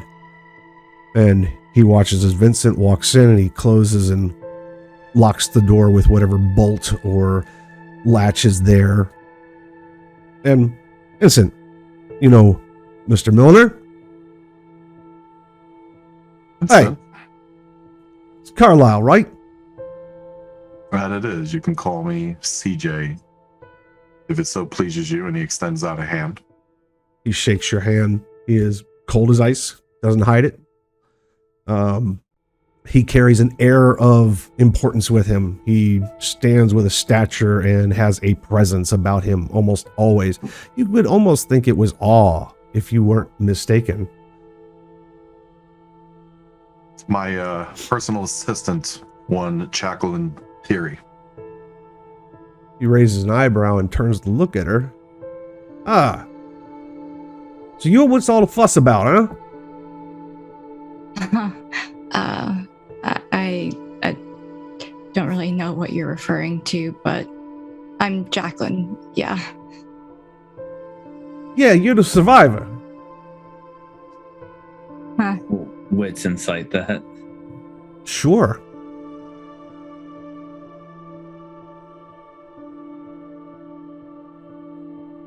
Perhaps we can take this conversation upstairs, sir. Mm.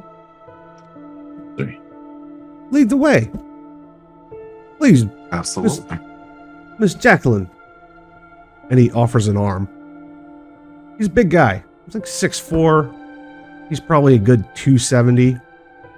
Broad in the shoulder. Looks like a big wedge of a person. There's a scent of cigar smoke. A sticky sweetness. Follows him pretty much everywhere. Wait, who was this that you're describing? Vincent. Just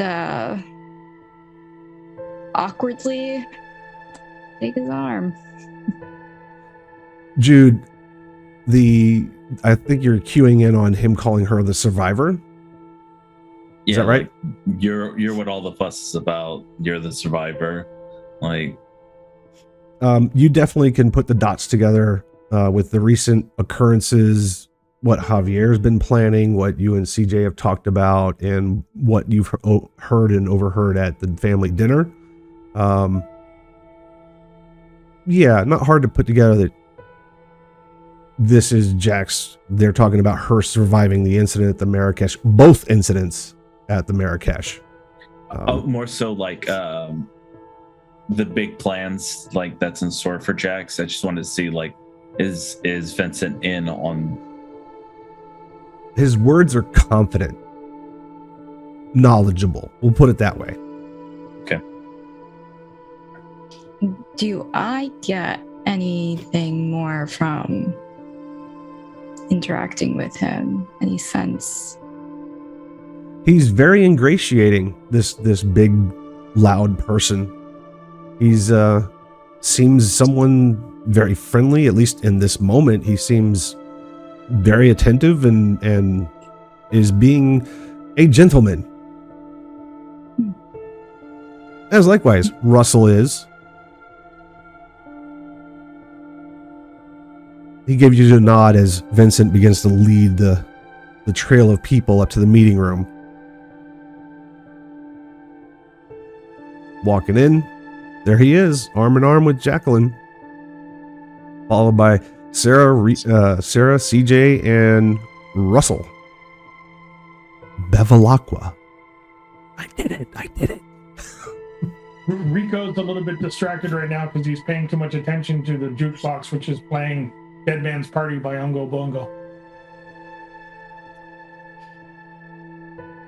Yeah, Vincent doesn't pay any mind to that. He notes and nods towards you.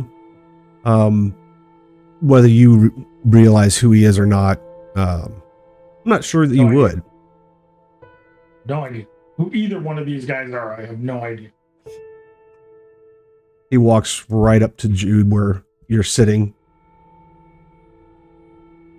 Dr. Germain. He offers a hand. Releasing Jacqueline. Take it. Shakes your hand.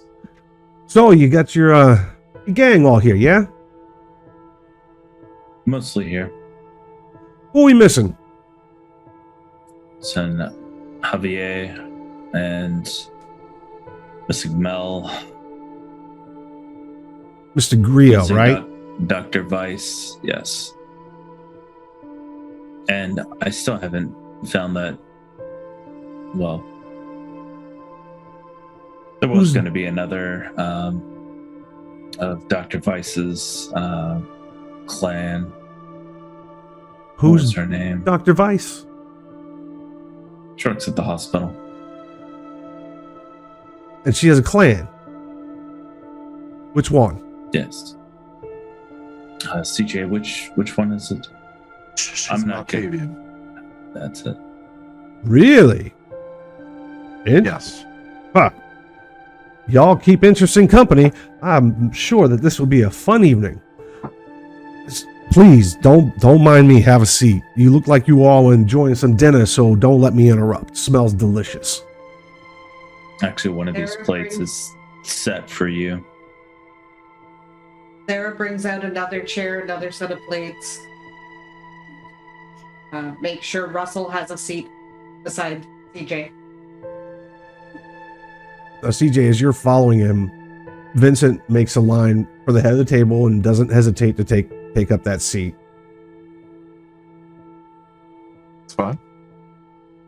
Russell kind of expectantly waits for you to take a seat to decide where he's going to sit himself. I would take an available seat, either next to Vincent or Jacqueline or whatever else is available. Okay. So, we're all here. Great. Who's the other guy downstairs? That's Joe. He's Oh, I wasn't talking about your meat sack. The other guy with the glasses and the bandana on. Fucking with the jukebox. oh, Rico. Is he joining us? Yes, Yes. yes. I walk in at that point. Rico, so you all are together, right? You've been doing this thing for a while, right? You got this on lockdown. You've been doing this thing with Jude. You've been taking care of this hospital, right? That about sum it up as quickly as I can, yeah? Oh, by the way, that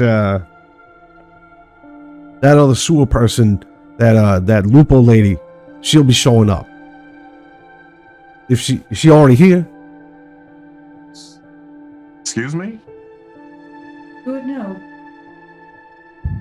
I'm sorry. Was I not clear?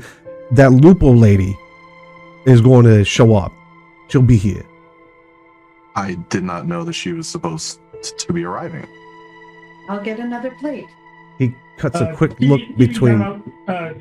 Can somebody explain to Rico, and I'm saying this as Rico, can someone explain to me who these people are? I'm completely in the fucking, like, forgive my coarseness. I do apologize for being a rude, ignorant thug.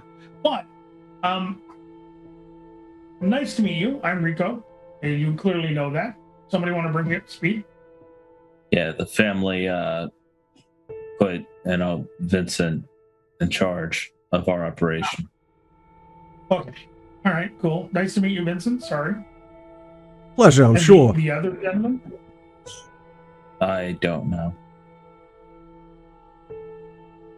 I assume you're motioning towards Russell. Probably. Yeah. He's a close associate of mine. Okay. All right. Cool. We're good. No, we're good now.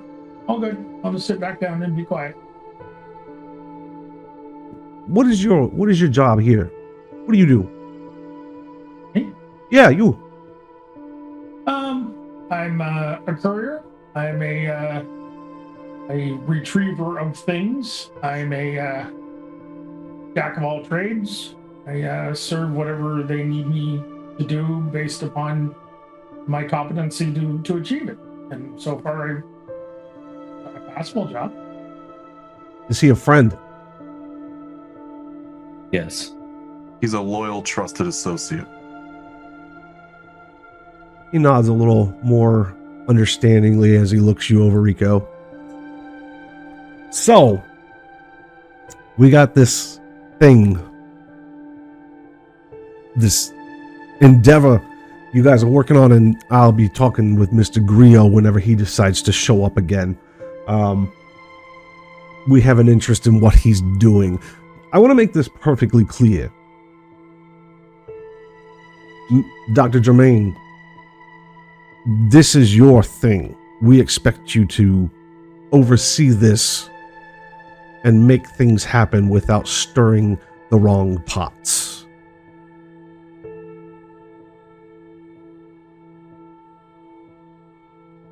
What? And he again looks at the new faces that he's not familiar with: Sarah, Rico, Jax.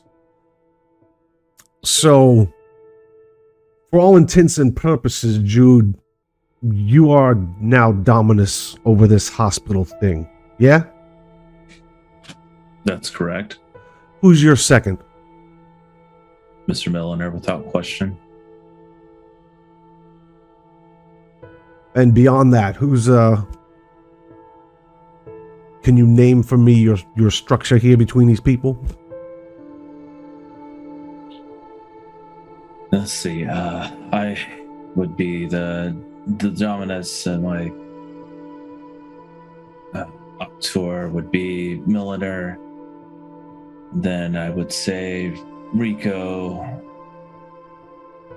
Principus. Then Javier is an associate right now. I'm not sure exactly where his loyalties lie. So, I hate confusion. I like things nice and clear. Mr. Milliner just said Rico was an associate, and now you've just said he's something else. Which is it? I want to be clear. It's an associate. Okay.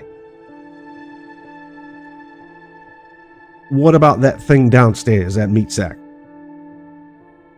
That is none of our concern. That's Sarah's. Anything I gotta worry about with him?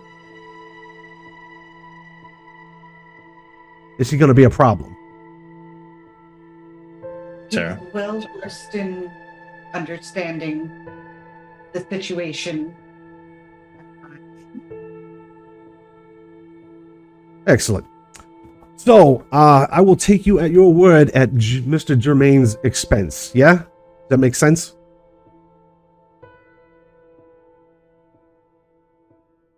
Do you have a problem with that, Doc?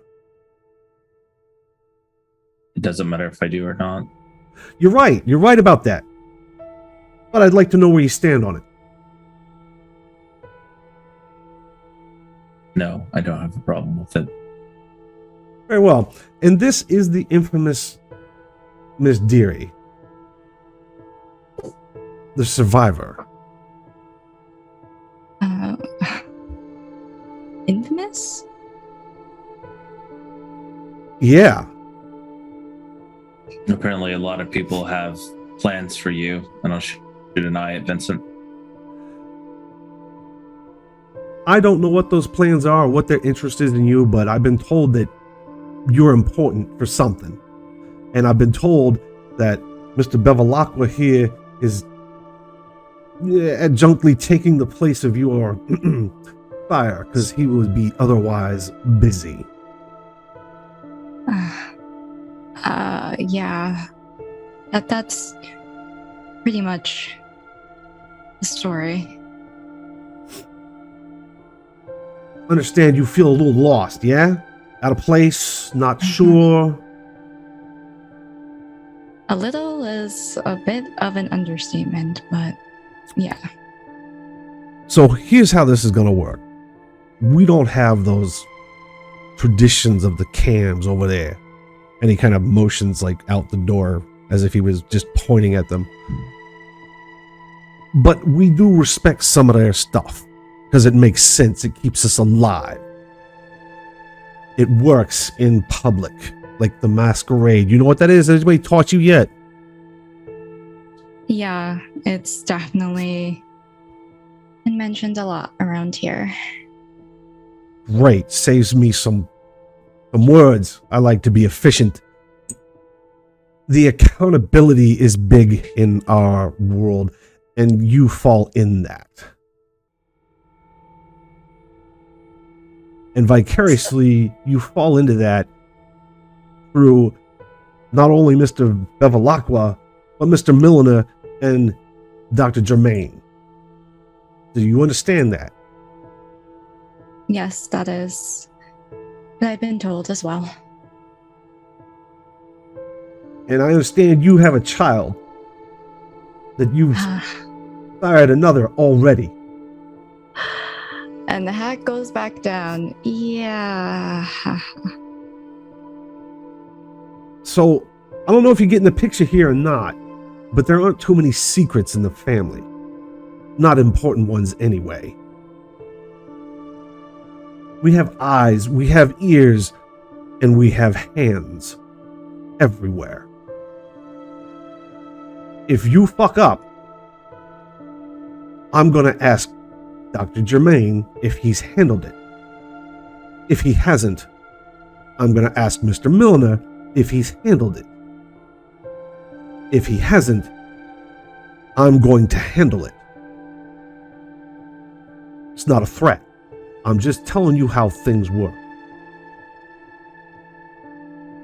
Yes, I understand. And I believe I was told you are now working directly for Mr. Milliner.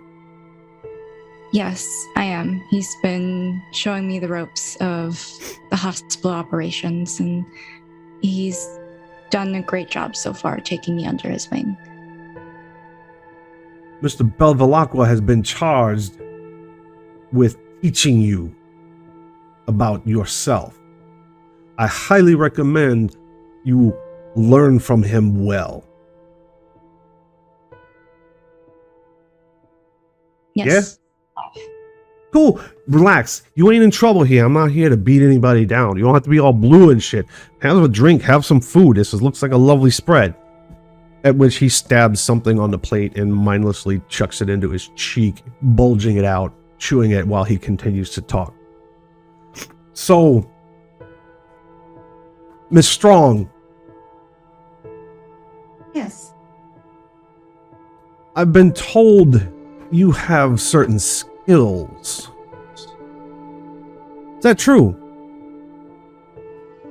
If you are aware of Kyla, yes, I believe you already know that that is true. Maybe you can make me a drink. Convince me. Certainly. Excellent. And he sits back in his chair, kicks back a little bit, pulls out a cigar, cutter, cuts the nib, pulls out a little pocket torch, one of those nice little blue butane torches, and starts smoking. So, I understand. I don't know what I should say in front of this group. This is a bit touchy at best. Which point you hear a knock back downstairs. But it's a bit more muffled. Seems like it's coming from the back door, not the front. As I'm already downstairs, I'll answer the door. So you go back into the kitchen, unlock it, unbar it, and pop it open. The familiar, awkwardly smiling face of Miss Kyla Lupo is huddling in a shadow, trying to avoid the overhead light that lights up the back area. The light suddenly goes off, and I let her in. She walks in quietly. She acknowledges you, places a hand on your shoulder. Sarah. What can I do for you today? I was strangely asked to be here. We weren't due for another week. I Is have something wrong? I'm sorry? We weren't I due didn't for hear we weren't due for another week. Is something wrong? There's family members here. Really? Lots of them. Really? Interesting. Who all's here? They seem to know that you were coming. They announced it. Well, I was asked to be here.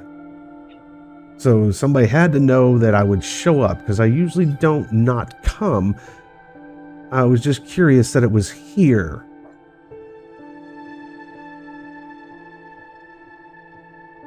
There's a group upstairs in the new meeting area.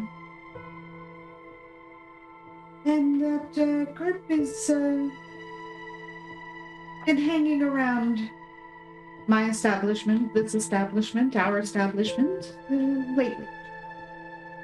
These are the friends that you brought to Elysium with you, right? The ones that you spoke with there, yes. Let's go have a chat. That sounds delightful, dear. And she strides through the kitchen, through the swinging door, has a quick look around. Love what you did with the place, and strides up the stairs. She knows the room well. You see the Nosferatu Primogen, Kyla Lupo, comes up the stairs and immediately into the room, taking a quick look and stock of who's in the room. Not really recognizing or acknowledging Jax, she does recognize the rest of you. Nods. Well, maybe not Rico. But she nods and acknowledges everyone there, and her eyes get a little bigger when she falls on Vincent, sitting there. That's a interesting group of friends you got here, Sarah. What's up, Vinny?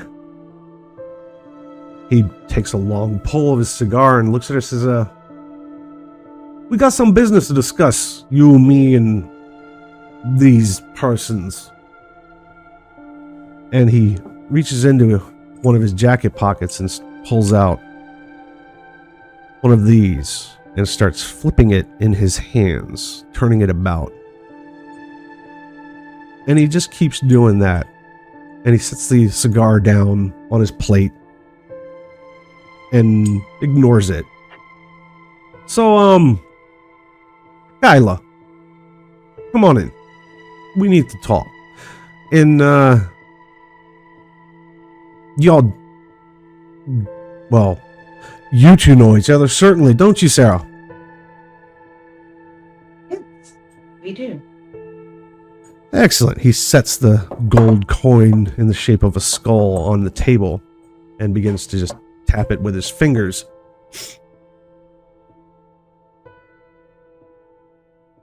Miss, how do we do this?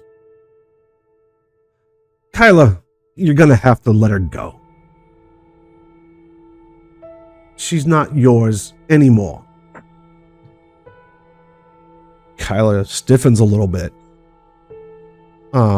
Sorry? What do you mean? She's not yours anymore. You're gonna have to let her go. I don't think I was being obtuse. And he slides the coin across to where she stands.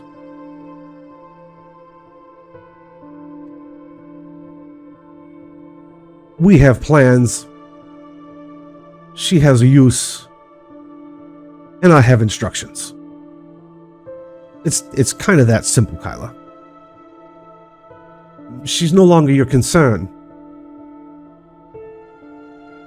Kyla clearly hesitates, takes stock of the room and those in it again, considering her words very carefully. Then, and she places a hand over the coin, picking it up, making it disappear into the folds of her clothes. I can assume, her tone is a little tighter, a little more aggressive, that I don't need to be here anymore. Vincent kicks back a bit in his chair again, picking up his cigar, puts the torch to it again, not even looking in her direction. He turns back to those gathered at the table. Any of you need to talk to this person? I'm done. Just let Fiona know that the blood tax will not be paid, as we are not members of the domain. Anyone else? Anyone else? Yeah. And if you still need to talk, make an appointment at my office. We'll do that. I'll be looking forward to it. I assure you it'll be You soon. can see him clenching his hands. He reflexively turns a ring around on his middle finger of his left hand. And yeah, it's one of those ones with that nice rounded ruby at the top of it. He doesn't do anything other than that, but he does give you that look. Like, so, but did you have anything for her? Because I'm done with it and I'd like her to leave. That's all I had. Miss Lupo, you're dismissed. You may leave. And he turns right back to the table and doesn't even wait for her to respond. You can hear her clench her jaw, but you can also hear a faint tick as she keeps manhandling whatever it was that he gave her. She turns abruptly, disappears in front of you from sight. Anybody who's using Sense the Unseen or Hell yeah. Oblivion Sight, right? Oblivion Sight would do it, absolutely. If you feel so inclined. Not that anybody here has that, I don't think. Oh, right. Sorry, I forgot. I'm not. Do you use it in Oblivion Sight or Sense the Unseen? I'm using Sense the Unseen. And I'm rolling. Excellent, sir. 6 successes. Fantastic. What you see as she disappears, as you see her literally envelop, at least she thinks she's enveloped herself in the cloak of obfuscation. And she turns and her face changes. It's almost like the beast in her manifests on her face as she opens her maw, showing jagged teeth and baring fangs at this guy behind his back. She takes a pair of steps forward, but stops. You can see her wrestle. You can see her face contort before she turns on a heel, storming out rapidly, leaving no sound behind her. Clearly, there's some animosity. Sarah, you just witnessed yourself being bought or sold and told that your regnant is no longer your regnant. There's got to be a weird tug of emotions. I'm scared. One of the few times that I've been scared since I left where I was before. fully realizing that I'm right back where I started from. And that is not a very comfortable position for me. My history is very problematic for my personal well-being. Vincent, So go ahead. Vincent, whose responsibility will Sarah be now?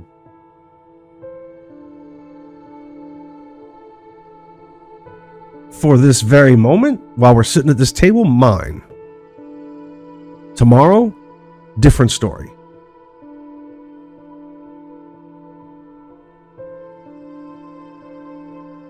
You don't like that answer?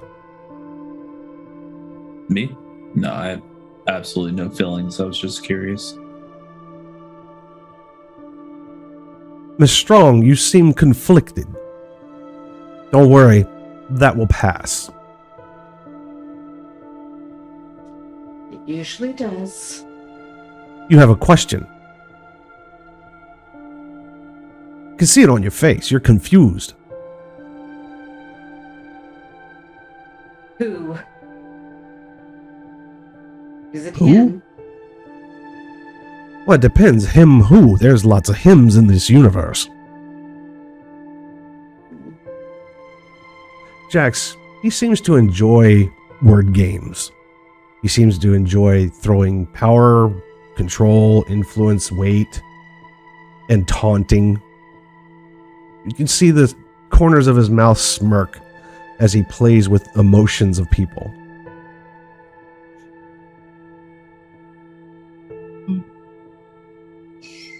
I'm definitely uncomfortable. So, Miss Strong, you have a question other than who? You want to name someone? I will happily tell you if you are correct. Oh, I love games. Don't y'all love games? This is fun. He Absolutely looks not. sarcastic. My husband. You're not correct. But let's just say this. You've earned what's coming.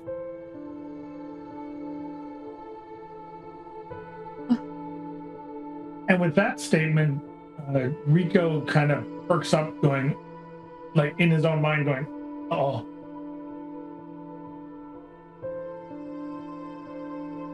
You're going to get what you've asked for.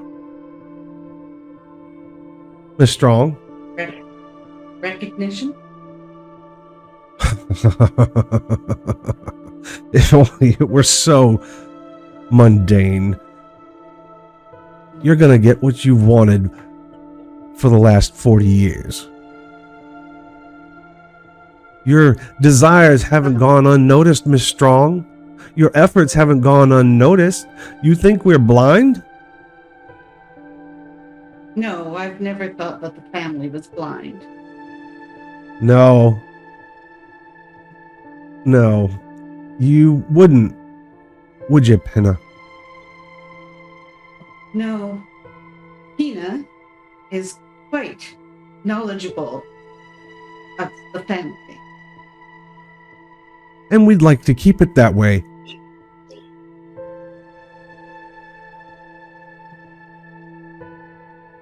So, ladies, gentlemen, persons of interest, and Mr. Bevilacqua,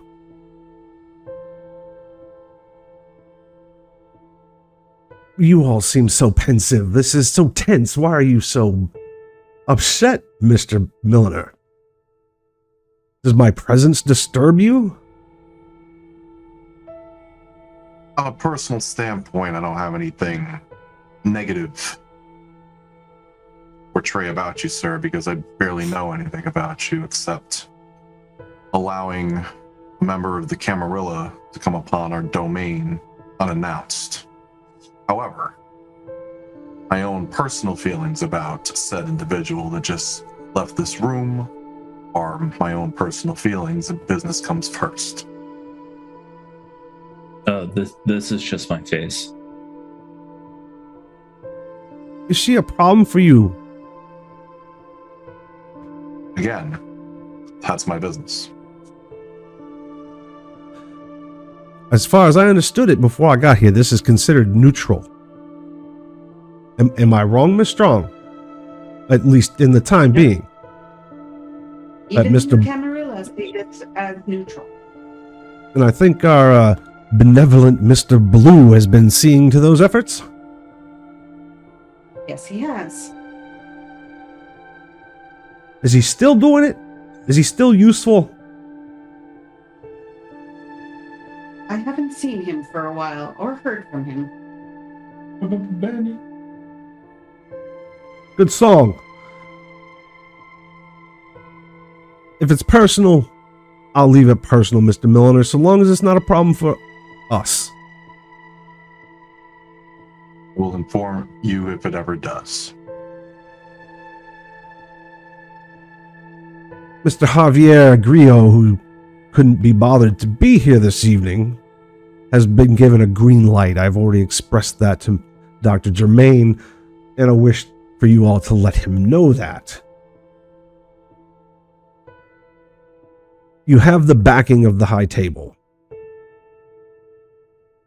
Armand says that he has an interest in Miss Dearie's education. Mr. Bevilacqua, as I understand it, you will be taking care of this. Yeah, Vincent. That's the arrangement. Excellent. If you all need something brought to the family's attention, I will send a method in which you can get a hold of me. I don't personally carry one of those tracking devices you all are so fond of, but I'm not unreachable. Do you need anything? I understand the plans for the expansion of something you all are doing at the hospital is gone and started and gone through, yeah? Another thing that Mr. Grillo is working on. Right. He seems to be a resourceful individual. He was named a Trying to prove friend. himself. So this, and he directly changes course of conversation. This other child. We know where she's at.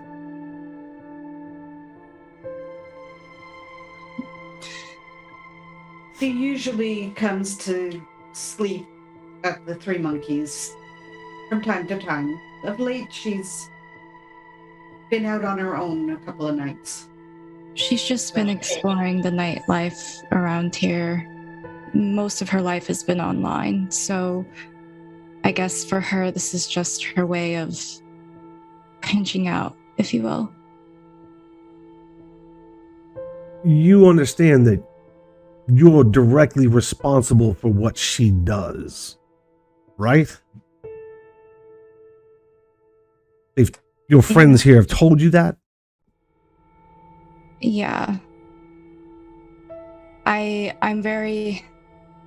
I've been familiar with rules and traditions my entire life, and I understand that they are important and needed for the sake of order and survival. Well, good. Then you have it all down pat. You know what you need to know. Don't fuck it up and don't die. I will try my best. And I would get that child of yours under control very quickly.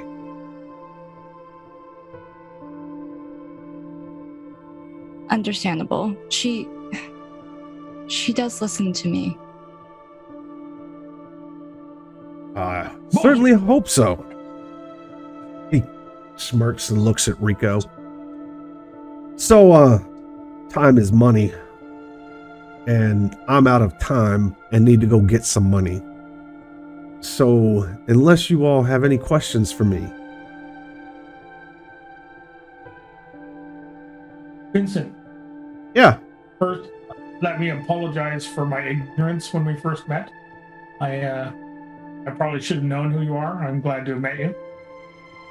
Second of all, as I said, I'm a courier. I go anywhere, doesn't matter. So I know you don't carry one of the those thingamabobs that we carry, but either drop a note here with Sarah or with anybody else, and if you need me, I make my services extended to you. Very generous of you, Rico. Thank you. Doc, do you need anything from me for what you got going on? Just be prepared for whatever fallout that went to the door that Lupo will carry, and Fiona as well. I'm not so much worried about the Nosferatu. She's been well paid. Oh, and she can be salty. The Ventrue had a break-in recently. I do know about that. I've heard. That brings me to our last piece of business. So, he unfolds a photo from his coat and puts it on top of his plate. And it is something resembling Mr. Luke with some metal box stuck to his hand, and it looks like it's over his head, and he looks like he's just caught in a moment. His face isn't there, but you recognize the clothes. You were there that night. You saw him, and anybody else who did will recognize Luke's clothing. Your friend needs to pick a little bit.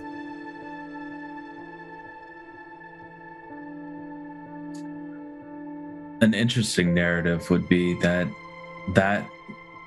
person right there is directly working for the sheriff. You don't say. I did Mr. just Lennox, say the that. gentleman who joined us for dinner. Correct. So you're telling me that this thing he did was at the behest of Mr. Benny Blue, the sheriff? I'm not saying if it was or not, but I'm saying that is definitely an interesting narrative to put on it. I'd like to know the answer to my question. More so, you ought to tell your friend to be a little bit more careful about whose house he breaks into. His name has come up in the wrong circles, and I have paid to shut them up. He owes me. Make sure he knows it. Absolutely. That sad note aside, I trust there wasn't too much fallback or anything from that occurrence. Yeah, nobody's been around with guns or bombs and trying to murder people, right? No. We haven't seen anything yet.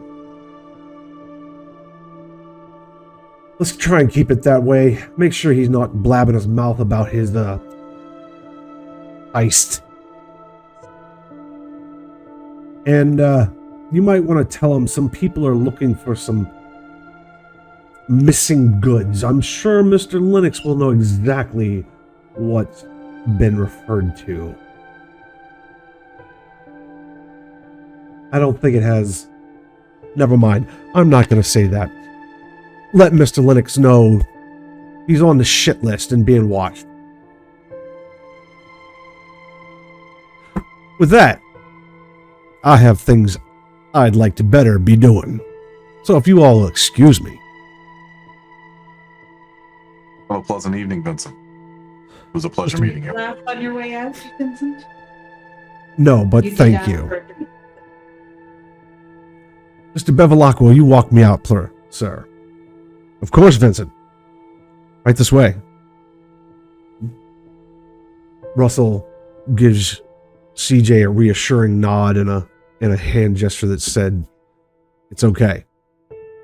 as he silently walks away from the table of gathered persons, leading Vincent down and back through the restaurant. You can hear the front door swing open and close again. Assuming While that they're gone out of earshot, I say in our coterie speak, so that therefore only Jude and CJ are understanding of this, that our dear friend Baby Shadow has the cybersecurity division of the police looking after her in such a way that they're actually doing it clandestinely.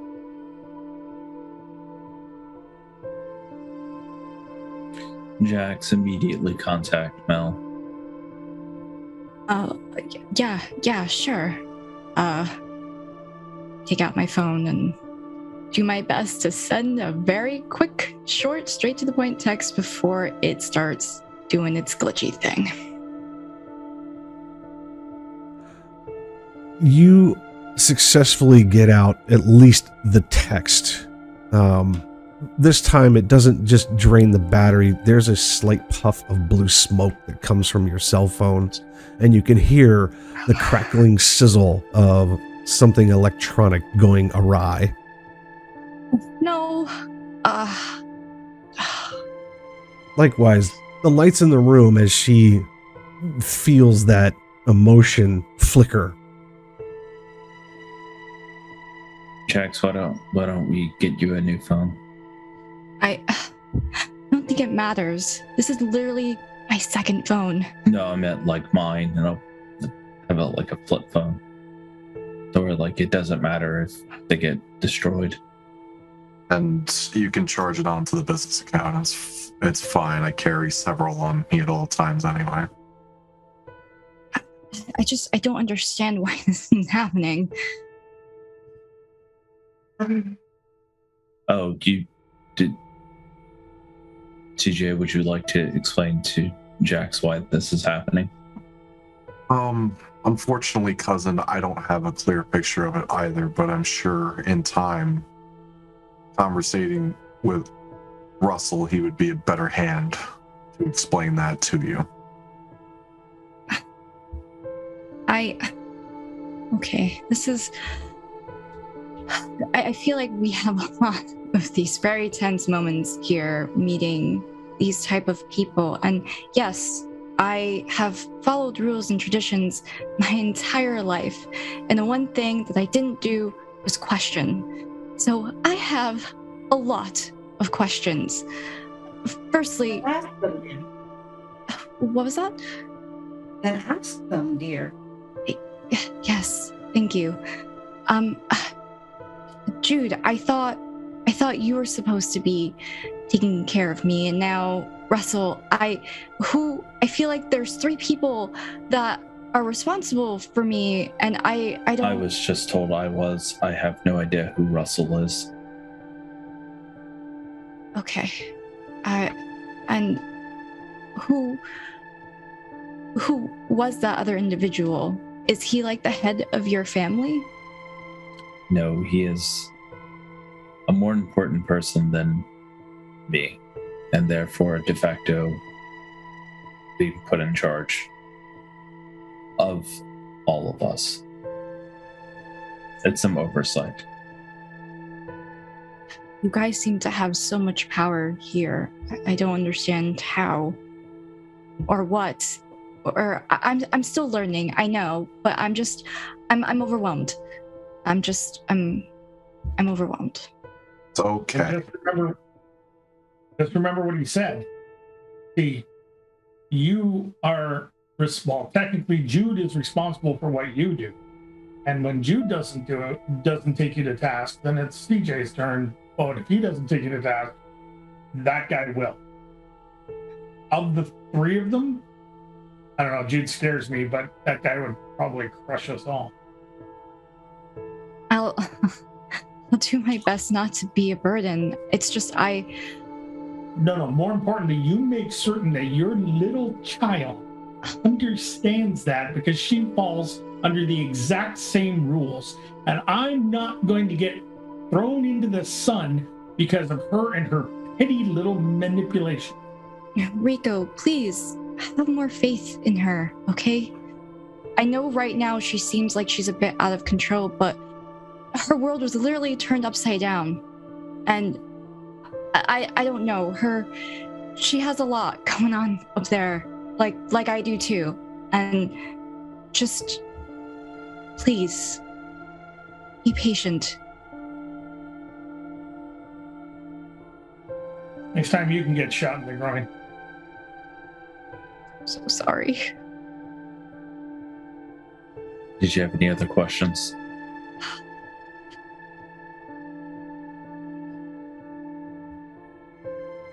I guess I know I just feel there's so much pressure with the responsibility of Mel, and I don't know what am I supposed to do? What more can I do to help that she doesn't go crazy? I don't want to.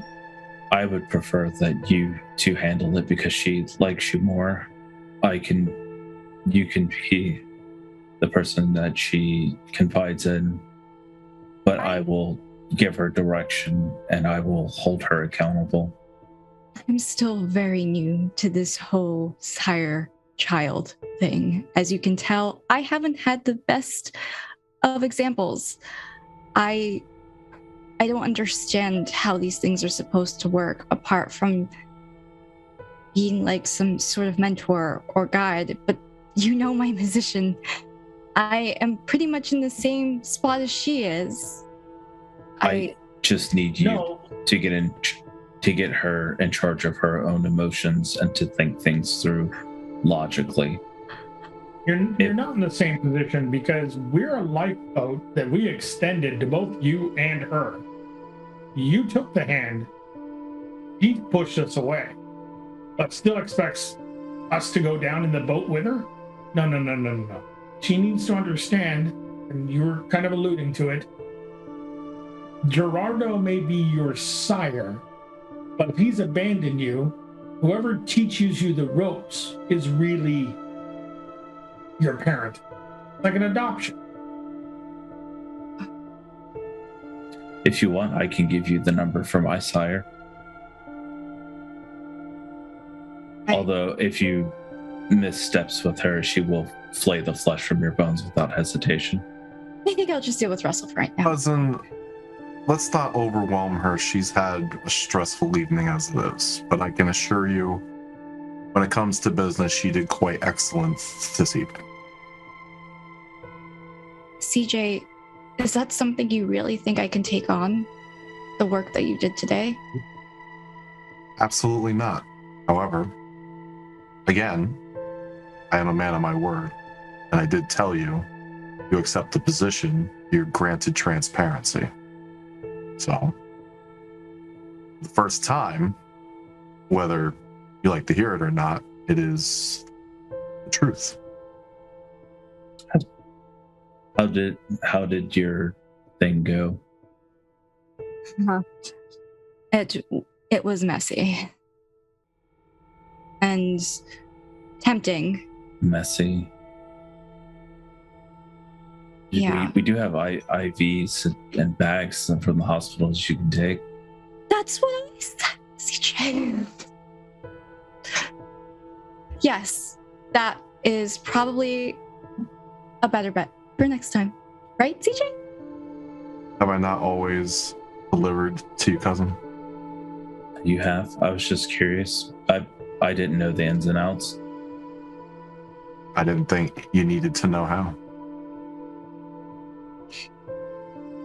I see that there's great communication here. Typical family. Jude, you said that you had something for me? We could talk about it later. Okay. I guess that's all I have for right now. Both CJ and Sarah received a text message within a couple seconds. If you're got the ding or the vibrate notification, it would be noticed. CJ, yours is from Mr. Bevilacqua saying, I need to see to something. Let Jax know that I will find her in tomorrow. You would text back, okay. Sarah, you get a unexpected message from one Antonio Giovanni.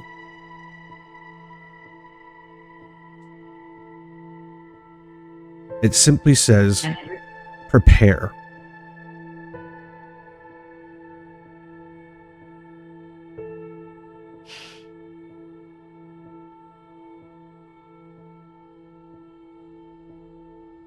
And with that, we're going to take our stop for the evening.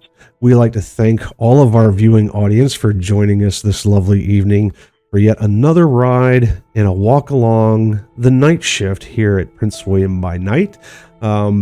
Please hang out after we wrap up. We do have a little PSA for our viewing audience.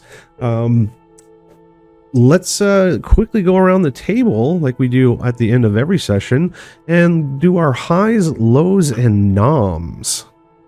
And we'll just go ahead and we're going to start with Miss Jax this evening. Oh, me. Okay, I'm going first. Awesome. My high would be just being back here, playing with everybody again, and of course, experiencing these lovely tense moments with you all. My low? I don't think I have a low, honestly. I really felt that today was pretty smooth, and I'm definitely learning more and playing more with Jax's character and enjoying everyone's performances. Excellent. Any nom for us this evening? I gotta give it to CJ and his messiness, man. Excellent. Chase, Mr. Jude St. Germain. Yeah. It was really good tonight. High was furthering the plot, finding out a lot about each individual characters. It's always really cool to see, like, to uncover like just tidbits of stuff. Nom would be you guys all did really awesome. I think CJ, you got it. That was a fun scene. Sarah. Eyes is getting to explore the background of what I set up, because it's weird being the oldest of the group without being the oldest of the group. Yeah. Sarah is set to be 100 and some odd years old, so you know there's a little bit going on here, and it's hard to figure out what she knows and what she doesn't know all the time. Sarah's in the middle of writing a novel called 100 Years a Slave. Stop. It's true. It started when she was like 9. Oh my goodness. She has a very given interesting very background. long backstory. Why she doesn't really like a certain Giovanni at all, and he just texted her. So, yay! Whoa. After she was told that he wasn't going to, be involved. So yeah. Yeah, exactly. So there's the rub. Something going on there. There's a rub. Low, yeah, always a rub. Always good. Low was just not even getting to meet Kyla and how David had thought about that. So never really got to explore that at all. So we'll figure out that later. Yeah. More to come. Fear not. Yep. And then as far as a nom is concerned, Rico playing the bestial failure at just the wrong time. I think gets it. A simple, Excellent. like, whip thing. It's like, I lose it. Right. Just be careful, Rico. I might actually be telling Mel to purposely shoot you in the crotch. Mr. CJ. I would have to be, and I love the aspect of how asked for each episode changes. Learning about all the characters, because obviously in our sessions hero, it was kind of split up ish. So we had a group, and then each person had their time storyteller. So it's nice to learn these things, especially in game about character development. And I'm happy to see Sarah's stepping into the spotlight, and finding out things that shocked the hell out of me. Like, what's her relationship with Lupo? Because obviously Carlisle isn't too fond of her. Why is she so fucking special now? You know, why is she being put on a current pedestal for Vincent, who he barely knows anything about? So that was definitely entertaining. A low is I don't really have a low this week. I think everybody had kicked in their spot. I like how Jude continues to be the emotionless individual that he is, and even in the ominence of Vincent is like, and you know, like he just doesn't give a fuck. Or if he does, he hides it extremely well. But everybody in general had those same kind of moments. I have to give a nom to Sarah. It's extremely satisfying with a cast so large to be able to showcase everybody equally. I like when we have those opportunities. Also, Trevor. I did figure out a low.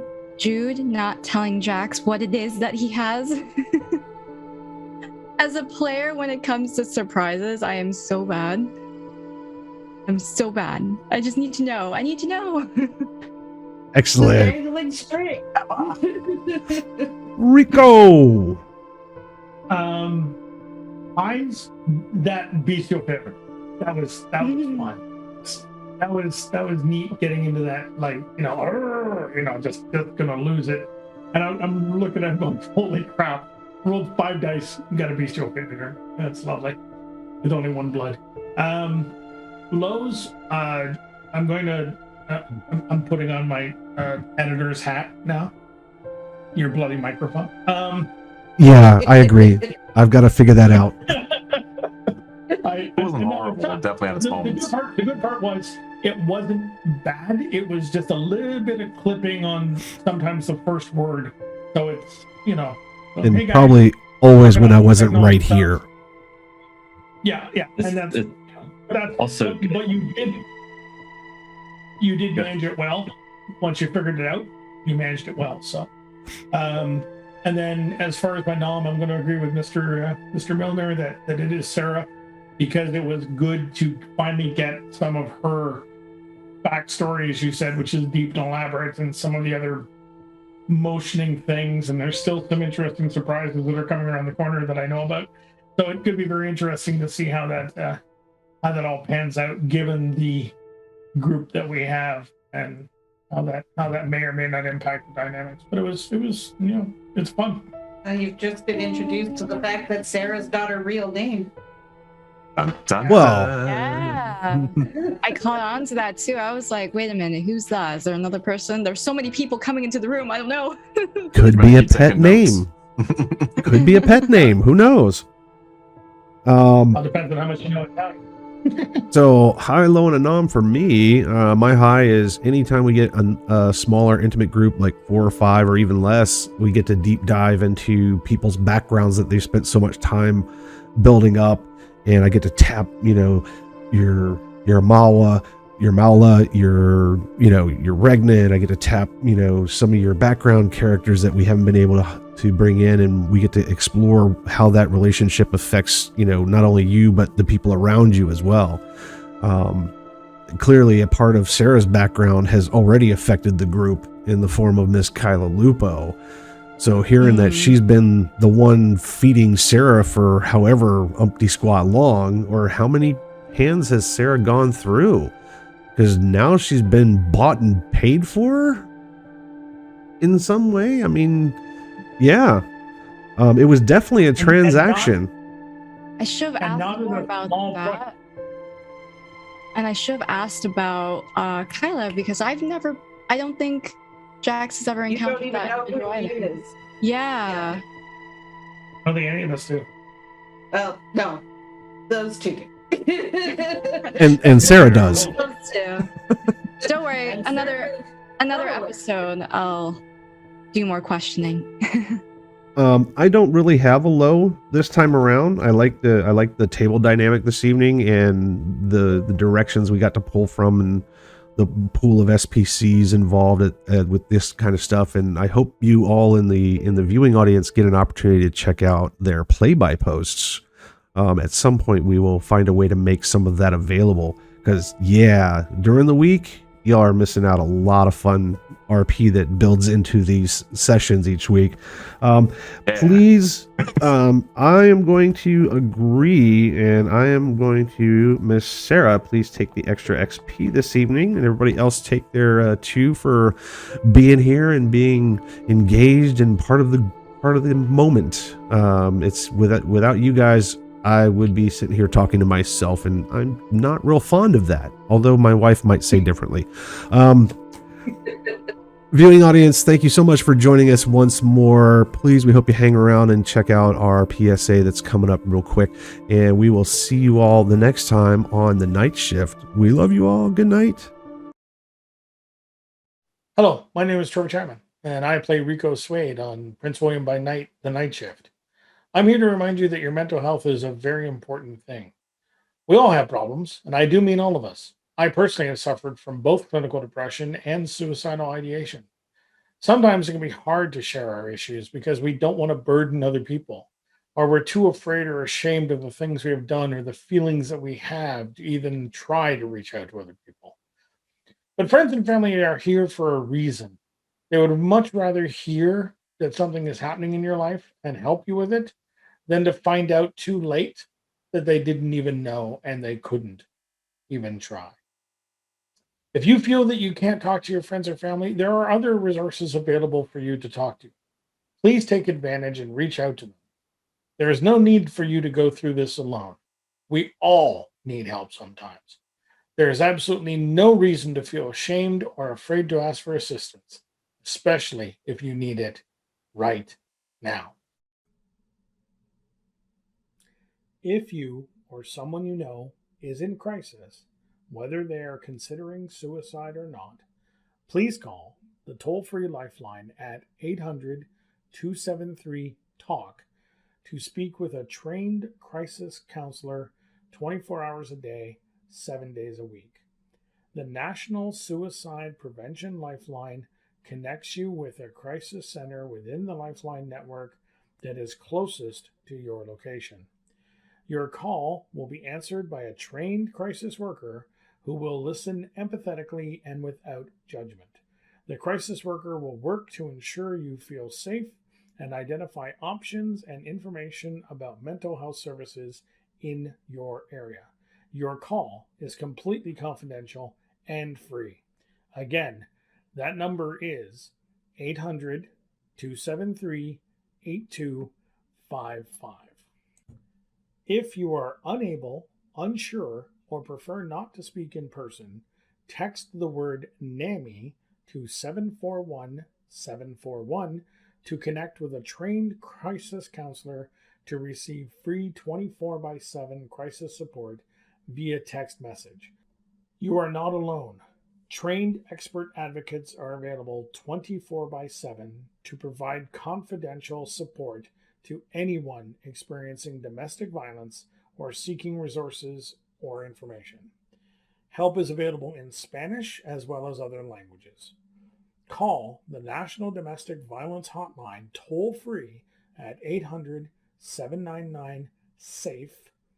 Again, that is 800 799 7233. If you or someone you know has been sexually assaulted, help is available.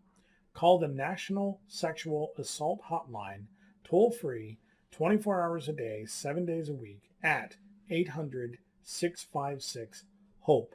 Again, that is 800 656 4673. You will be connected with a trained staff member from a sexual assault service provider in your area that offers access to a range of free services.